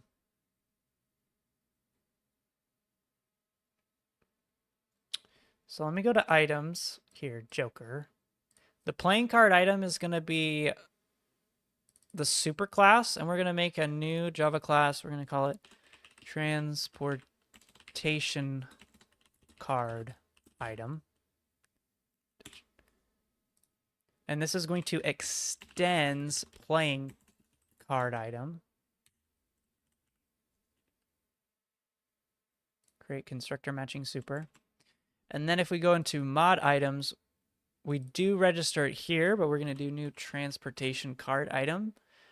And we should be able to do item.properties and then do .stacks to 1 dot lore or add. What are the other things in here? Not those. Not you. Not you. Dot rarity. Dot tooltip. So can we do dot rarity equals rarity dot epic dot tooltip. Can we do dot tooltip? Dot what? Set no repair, craft remainder stacks to. I wonder if we do the tooltip in here. At override implement methods. There's something for tooltip. Unused tick. As item. Fried stacked, hurt enemy. So many things here. Append hover text.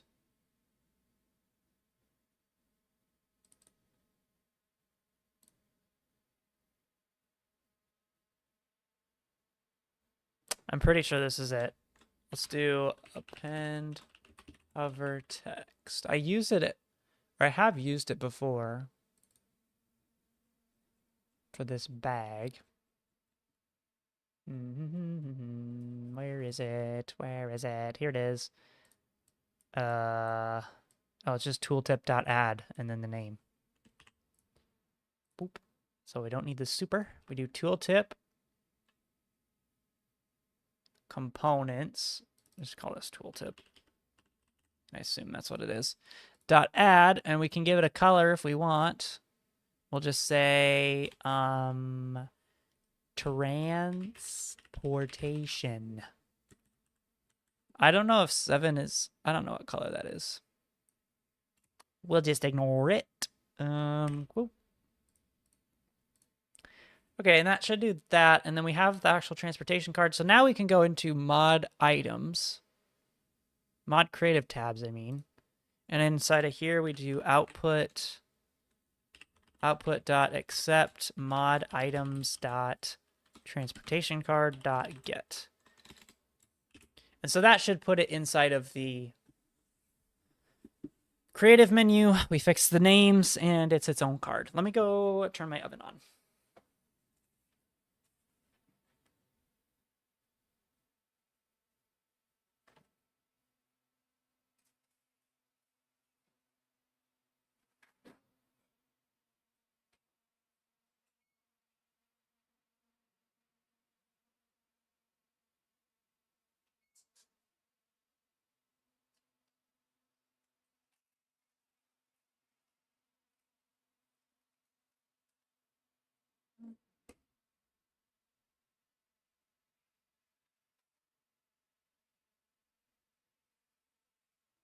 Okay.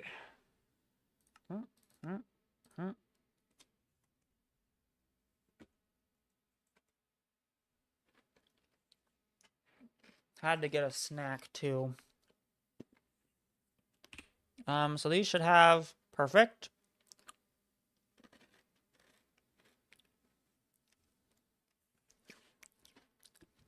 Oh, that's okay. Yeah, so we have to do that with all of the cards so that they can have custom functionality.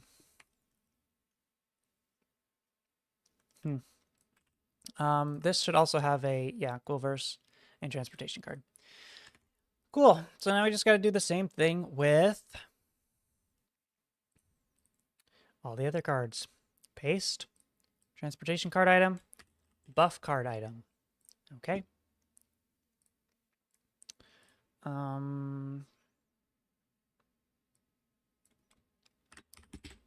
We'll save the fancy stuff for later. Paste, debuff.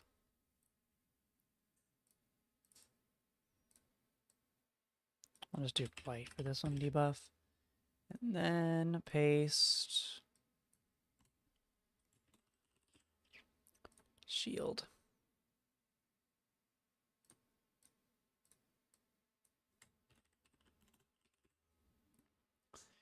All right, add them all to the creative tab, which is as simple as doing this a couple more times and then changing this to debuff card, this to buff card, and this to shield card.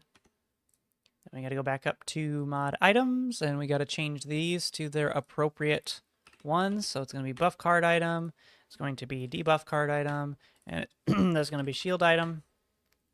The properties are also going to be the same. We don't want them to stack, and we want them all to be epic. So we're just going to go after item.properties and paste it in like that. And then we just go on up to here and delete these items because we don't need them. We don't need them. Choking. We don't need them at all. So now they should be fully Java mod items instead of Cube.js items.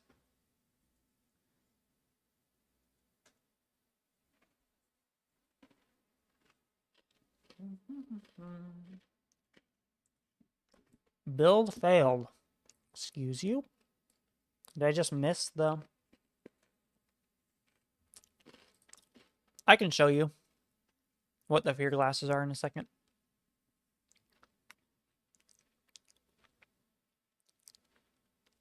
I'll also have to change them, I think.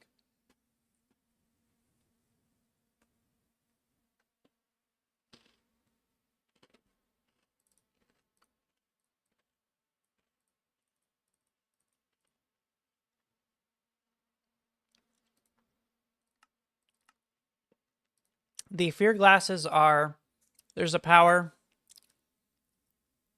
that you can think of it kind of like Cyclops, where if he's looking, something happens, but if he's covered his eyes up, they're not. So if I just give myself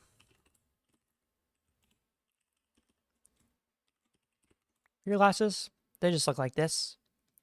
And when you put them on, they're just glasses. But like I said, there's a power that uses its eyeballs to do an effect. So when these glasses are on, it turns off that effect. And it looks like we got all the cards here. Put that on the ground so I don't lose it. Put on my glasses. And let's just spam this. Make sure. Ace 4, 4, 8, 6, A, 7, 2, 2. Yeah, this was looking like it's working. Good, good, good.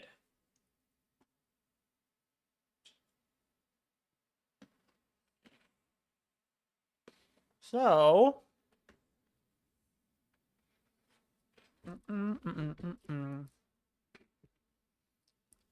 well, while my oven is preheating,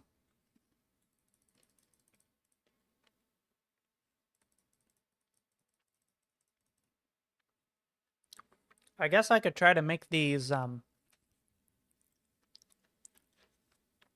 there's a couple of things I can do. I can try to make them projectiles, or I can make the deck actually act like a deck.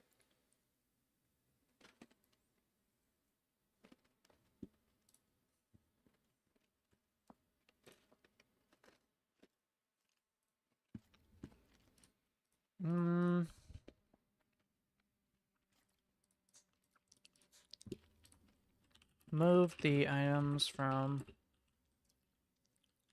Cube to Java. I'll probably make it act like a real deck first, just because I don't really feel like making them projectiles right now. This is taking enough brain power as it is. So, let's see. I can close this. No need generated open. So making it a deck. That's in the draw item, or draw ability.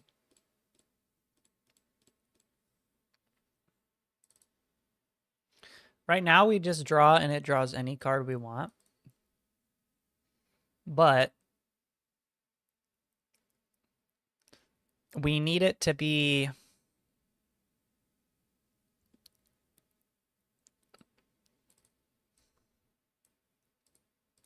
we essentially need the ability to store in information of a deck. And then that deck, then we draw from it. So instead of right now, we're just randomly creating a card out of nothing. Instead, I want to store a set, and that set corresponds to the cards in the deck. It just holds a bunch of numbers.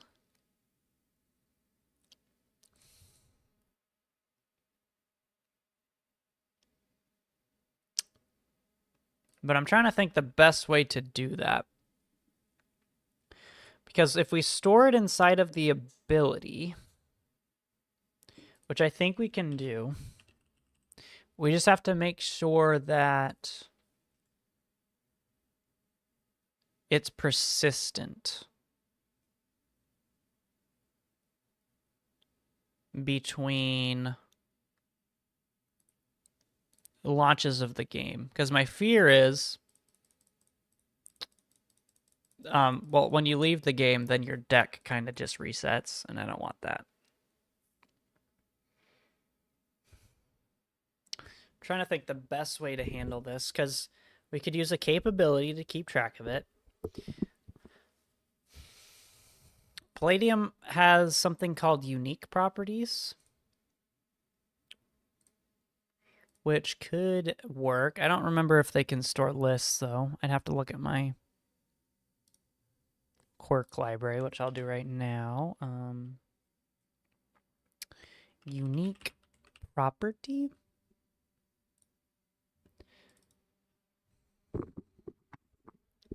Because I think the unique properties, like here's an example of them that I used before.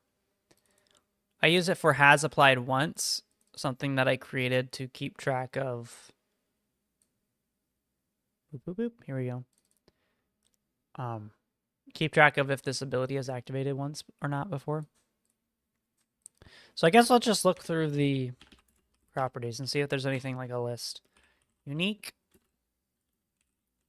properties. Public static final Palladium property. And this is where we try to see if we can put in anything. Like, can I do a list of integers? Or a set of integers? We'll do a list. No, we'll do a set. I don't know which one I want to do. We'll do a set of int.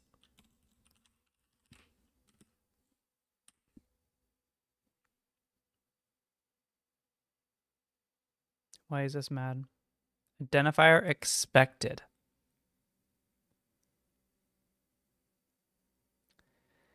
Oh. Deck. And is this mad because we don't use it? Yes. So according to my calculations, has applied once, we have to put in the, down here, we do public void register unique properties. And this has the property manager. Let me import this. And then we do manager.register. And then we do the thing. So deck. And then we have to give it its default value, which should just be a new sorted set. Do I want a sorted set or a regular set? Whatever. We'll do a sorted set. Oh, did not want to do that. Bro, we don't need to insert the entire set. I just make a new one. Don't be mad. Just be glad. New sorted set. Abstract and cannot be initialized. Cool. We'll do a hash set, I guess. Integer. We do have to put stuff in this hash set, though. So let's actually do hash set integer deck or initial deck, and we'll equal this to a new hash set, and then we'll pass in initial deck. And can I just do, hi, X Ricky, how are you? Can I just pass in the numbers like this? Oh no, that's initial capacity. Initial capacity is going to be 52. Actually, it's going to be 40 because we only have 40 cards. I don't remember the things for hash set, so we're just going to Google it. We're just going to Google it. I'm doing good. Thanks for asking. How to create a new hash set in Java.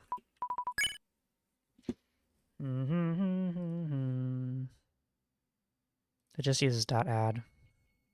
My oven's done. Let me delete this.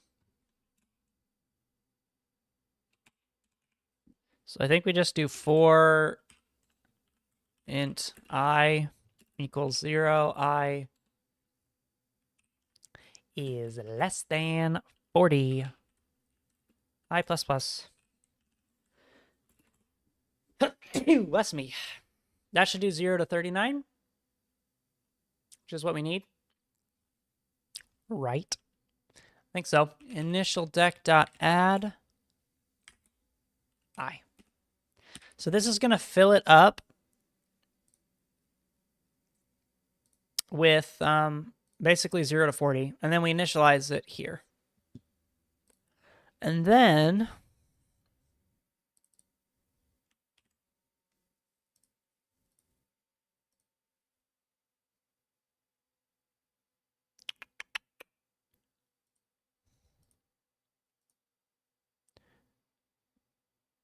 we need a static declaration down here, I think underneath this. The static block says just run it outside of the class, so really only running it once. And we're going to do a deck equals new. Uh-oh. Can I just do this? No. Expected one argument, but found none. Does it have to have a name? Deck. Ooh, I don't know if this is going to work.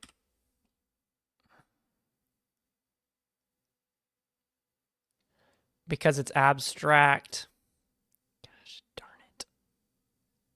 Darn, darn, darn. I mean, we can technically do this. We're working on a gambling ability, basically. You draw cards and a different effect happens. Darn, darn, darn, darn.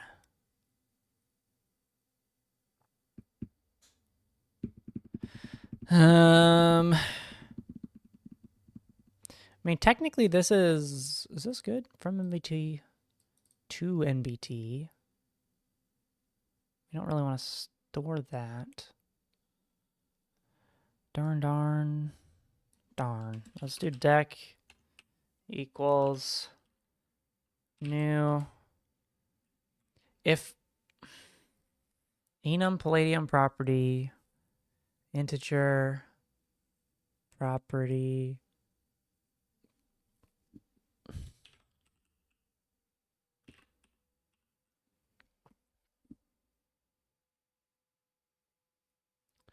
so pretty much what the problem is, we have to store a whole list of information.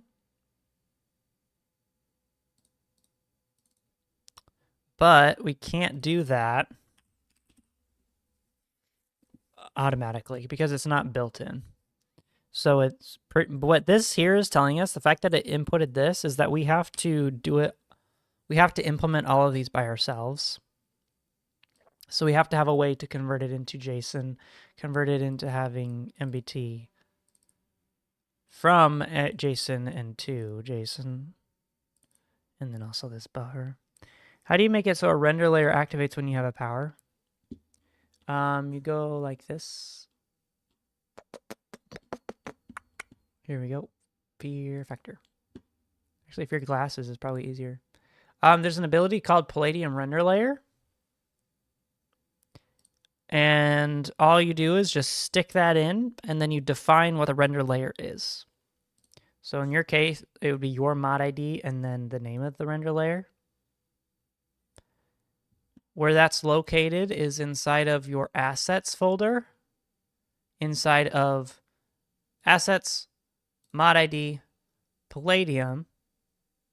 You should have / you need to make a render underscore layers folder. And then inside of there is where you put this render layer. So you just name it the same thing as this. It's like this. And then that's where you put the render layer. And in this case, it's I defined it as a skin overlay. And it's a render type for just a solid because it's glasses, so you don't really need to see anything else. And then you just define the texture for it. And obviously the texture goes in the textures folder, textures, models, and then the PNG. And so for render layers, you have to make sure the skin, it's in like a skin format. So if I look at this, nope. This. Zoom in. You can't really tell, but this is like a Minecraft skin with everything except the part around the eyes cut out. And so that's how you do a render layer. I'm still mad I have to do this myself. I'm so annoyed. 54. Look at all these. None of these. Are you planning on making the cards being physical items for possibly throwable? Yeah, they are physical items now. Let me push run while I look through this. Double property enchant. Float array. Float array property.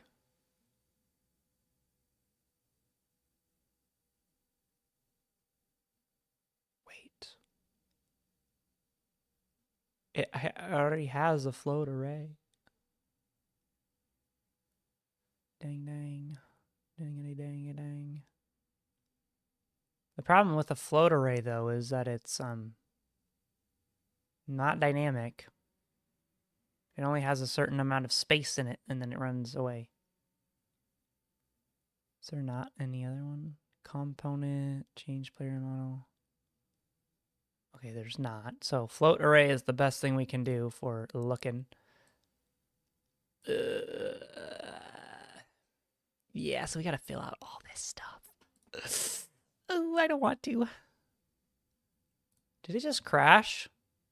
Oh, it did, because I'm in the middle of doing something. Dang, dang, diggity, dang, dang. Actually, did it crash or did I just miss the play button? I might have missed the play button. I don't see why it has any reason to crash. I didn't do anything wrong.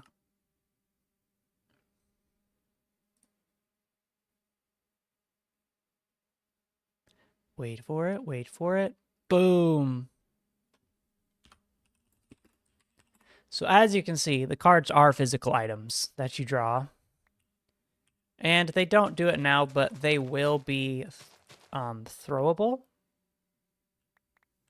The idea behind the power is you either use them on yourself. Looking at that 4 now from the side is looking actually a little suspicious in terms of symbols. So I'm going to hide that card and redo the 4. Anyway, yeah, you can throw them. You're going to be able to throw them, and the effects are applied to other people, or use them on yourself. So, pretty cool, pretty cool. All of the cards. Did I just pick up the 4 again? No. Let me... I gotta put my food in the oven. I'll be right back again. Toothless! Distract them. Actually, start a rave! Yes. Focus on all the toothlesses dancing around.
Oh, I'm done. Toothless, get off my screen! Get off! No! I killed him on accident. I'm sorry. Come back. Phew. Okay. Quick question. Would adding optimization mods to the workspace affect the coding process? Yes and no. It might make it easier for you to do things. But, no. I would say no. Probably not. Like, especially if you're doing Palladium, like, go for it. Add them in, you know? If it could be a right mouse button for throwing and shift right mouse for use on yourself. Yep. We even got a shiny toothless. Now that's content. It's not a shiny toothless. It's the girl. It's the Light Fury.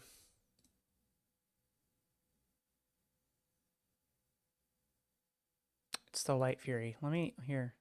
I forgot I have a spawn new button. See, look, I can make him. His girlfriend has come over to play.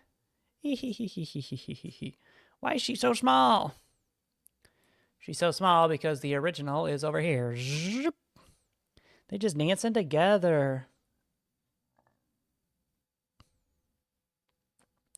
Eventually, I would like to make a little, like a viewer plugin where when people are viewing and chatting and stuff, maybe they get their own little toothless thing and it runs around. That'd be kind of funny. Get out of here. So pretty much. So what I need to do is for this, in order to save the set, I need to basically do everything that's in here. So this from JSON needs to be applied to this from JSON, which I don't know if I can do it. Well, no, I can. I would just have to convert it to... Ugh, my brain does not want to work today. You know what? We're gonna cheat. I can't even. Once my food is done cooking, I'm ending the stream, but until that happens, we are, I need you, we're going to open up ChatGPT. I need you to write in the missing methods for the set property, please. Here is a float array property for reference. Please use it to appropriately create the set properties functions. And then we give it this. Boop. And then we give it this.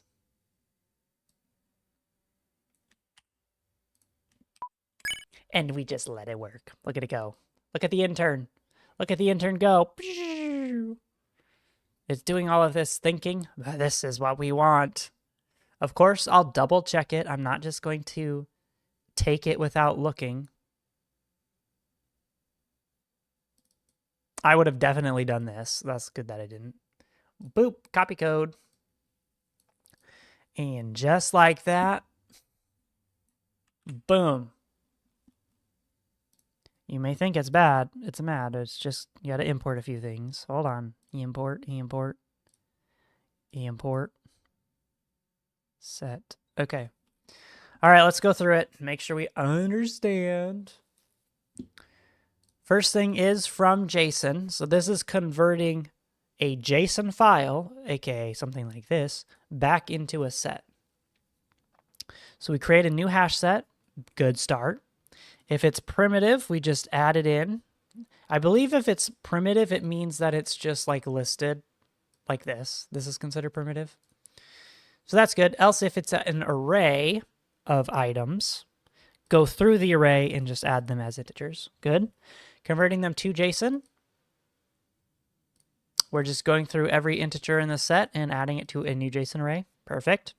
MBT, check if it's a list tag. Otherwise, we just fill it up from the MBT. Oh yeah, to MBT is just writing it with list tag.add. From buffer to buffer, I'm gonna be honest, don't remember what these are for. I think these are for server linking, potentially. But who knows? I think that's all that we needed to do for that, though, because we gave it a name. It has a name deck. So it should be good now. To use it, we do entity.get property and then entity.set unique property. So up here for the deck. So inside of this, if enabled, if we're at level 1, we're going to, instead of doing this, we need to first get the entry.get unique, get property. It's not technically unique. We're going to get the deck. And the deck is going to be a hash set. Oh. We'll just call it deck. Entry.get property deck. Hash set integer. Be happy. Why are you mad? Provided a set required type hash set. Fine. Set. Can I do set.remove? Can I do deck.remove? I can. So we don't actually need to make this a hash set. Or we just convert it. Let's convert it. Boop, boop. Highlight this. Cast expression. Okay, perfect. Now, we have a list of the cards that we actually had. So instead of doing a random number, we're actually going to do it deck.size. So now it's going to randomly go through the size of the deck, which if there's one item, we need to subtract 1 from this. Because if the size is 52 cards, 52 items, we want to go from 0 to 51. So we're subtracting 1 here. Then this will give us a card index.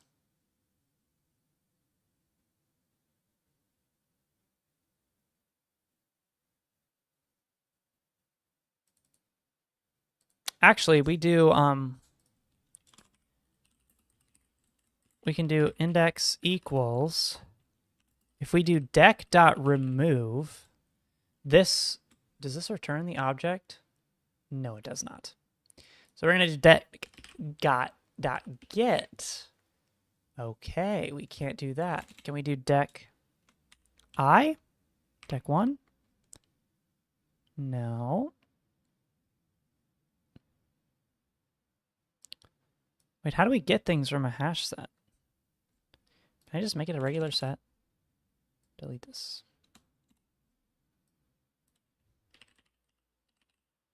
Why is it get class and not dot contains is empty, remove all, to array, remove if, dot count?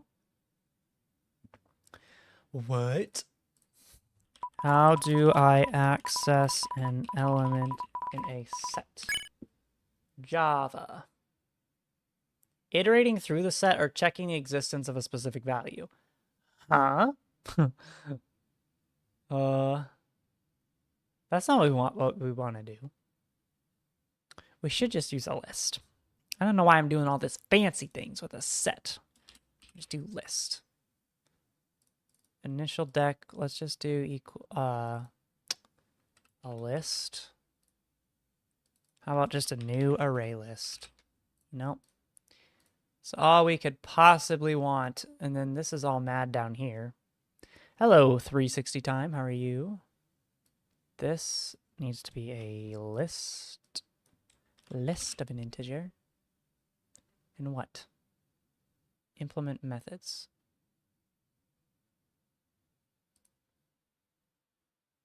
Didn't I just do this? Oh, it's mad because, so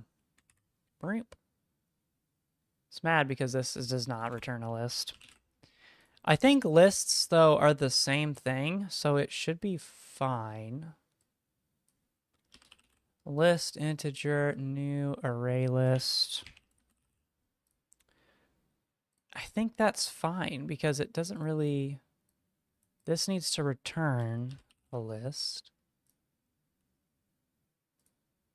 which is good. This needs to return a list. This needs to return a list. This needs to be a list.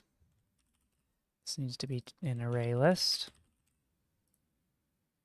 That should be good. To MBT, again, we need a list. And then from, we'll do list. List. Array list. And last but not least, list.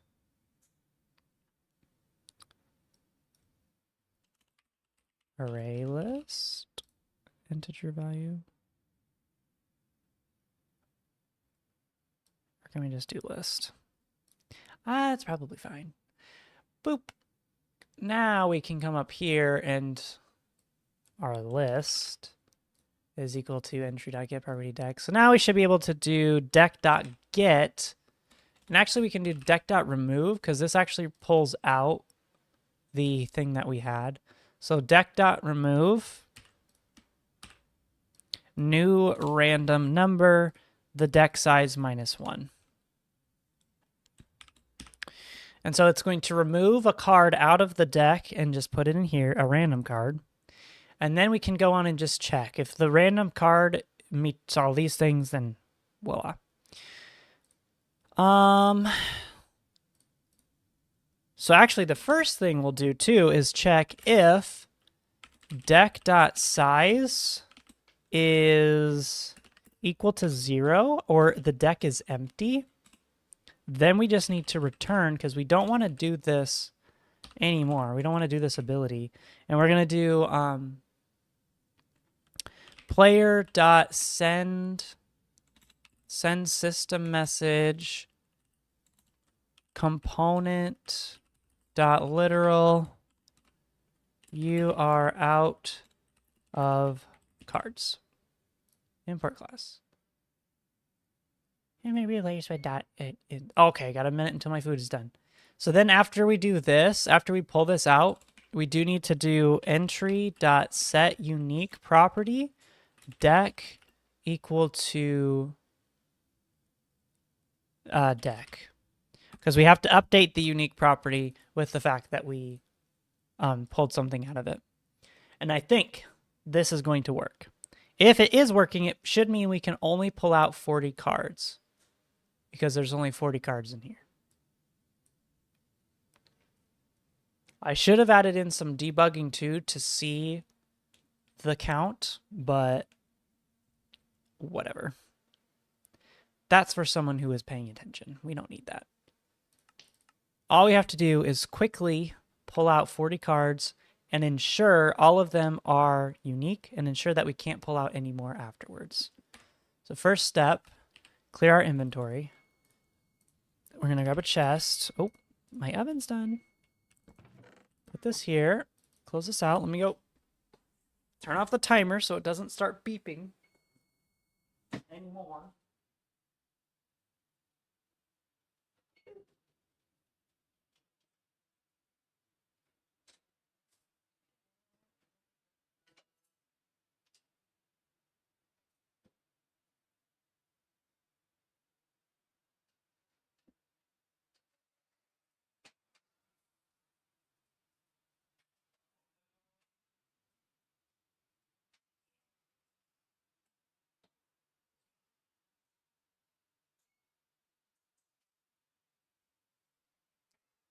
Okay.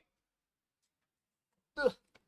Let's check. The idea is we pull this thing. We shouldn't get any duplicates. We shouldn't get any duplicates. So this is going to be 8, 10. Whatever. We'll put all the 10s on the bottom. Ace, 9, 6, 1, 2, 3, 4, 5, 6, 2, 3, 2, 8, 6.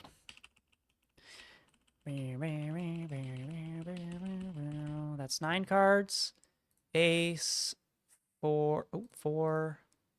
10s we'll put down here because there's no room. 4, 4, 7, 5, 8.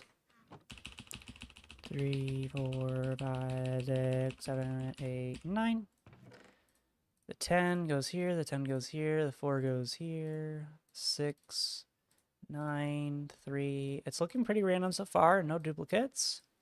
9.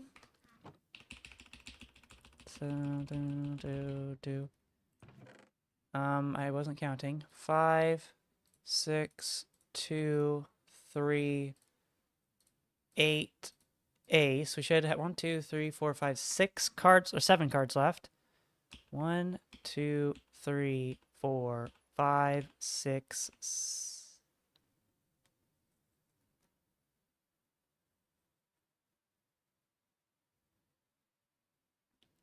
Why did we crash? Why did it crash? Come on, I put in if it's empty, don't do anything. Come on. Oh, wait. That's because of this. If deck dot size is greater than 1.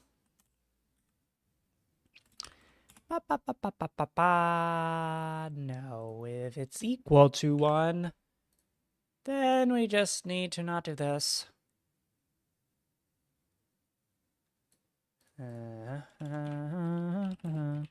Card index equals 0.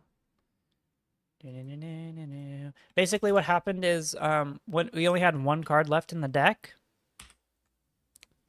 Whoa! Go back. We only had 1 card back in the deck. And so when we did a 1 minus 1, we're trying to say get a random integer between 0 and 0, and random cried about it. It's a little child. So we'll say if it's equal to 1, we'll just keep it set to 0 here. So then it's not 0 minus 0, it's just 0. Or 1 minus 1, it's just 0. If it didn't save and it's making me place all those cards again, I'm gonna lose my mind. I think it is gonna work. I don't think we're gonna be able to place any cards until we lose the power. I'm feeling optimistic.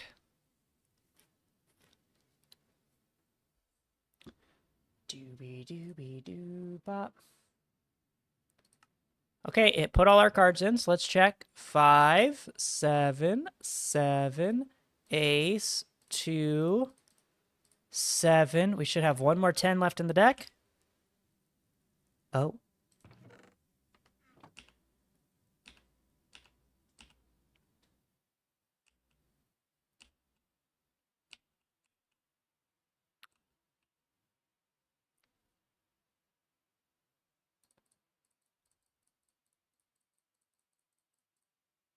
Right. Right. Oh, because this is why.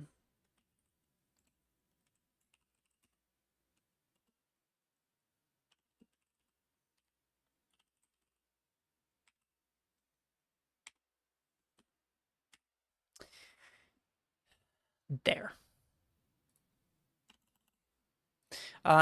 What happened was I was thinking card index was the index of the card. It's not actually the index of the card. What we need to do is remove from the deck the last item, which is 0 index, so it starts counting at 0. So remove from the deck the last item. Instead, I was actually just saying remove the ace, the green ace all the time. That's my fault. We fix it, and it's gonna work. It's gonna work, I promise. For real this time. For real this time. I need to find some copyright-free stream music. If I push 1, it should give me the 10. Boop. Yeah, yes. And you're out of cards. Perfect. We pulled everything out. Let's do /reload to make sure that that's not resetting our cards. It doesn't. Let's do /super power remove the Joker ability. Add the Joker. Stop trolling me. Add the Joker ability. 1. Okay, so removing the power and adding it back gives us our cards back. Okay, so that's working. We now have a almost fully functional deck of cards. I mean, it is fully functional. It just doesn't have the king, queen, jack of all the suits. It also doesn't have the jokers, but basically perfect, you know? Even these, although they need an update. I'll just say that. They need an update. Okay. See, that's not actually bad progress for today.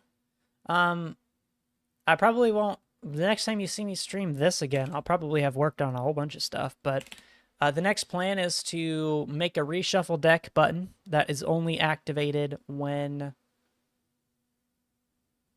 I also had this draw card that I never use. That's only activated when your deck is empty, so you can reshuffle your thing. I'm going to make the cards throwable, so you can actually throw them. Crazy.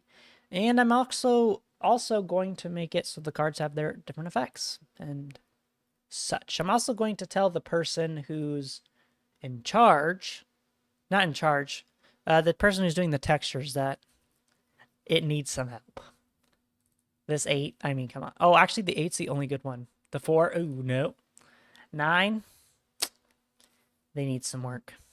But, yep, thanks everyone for stopping in.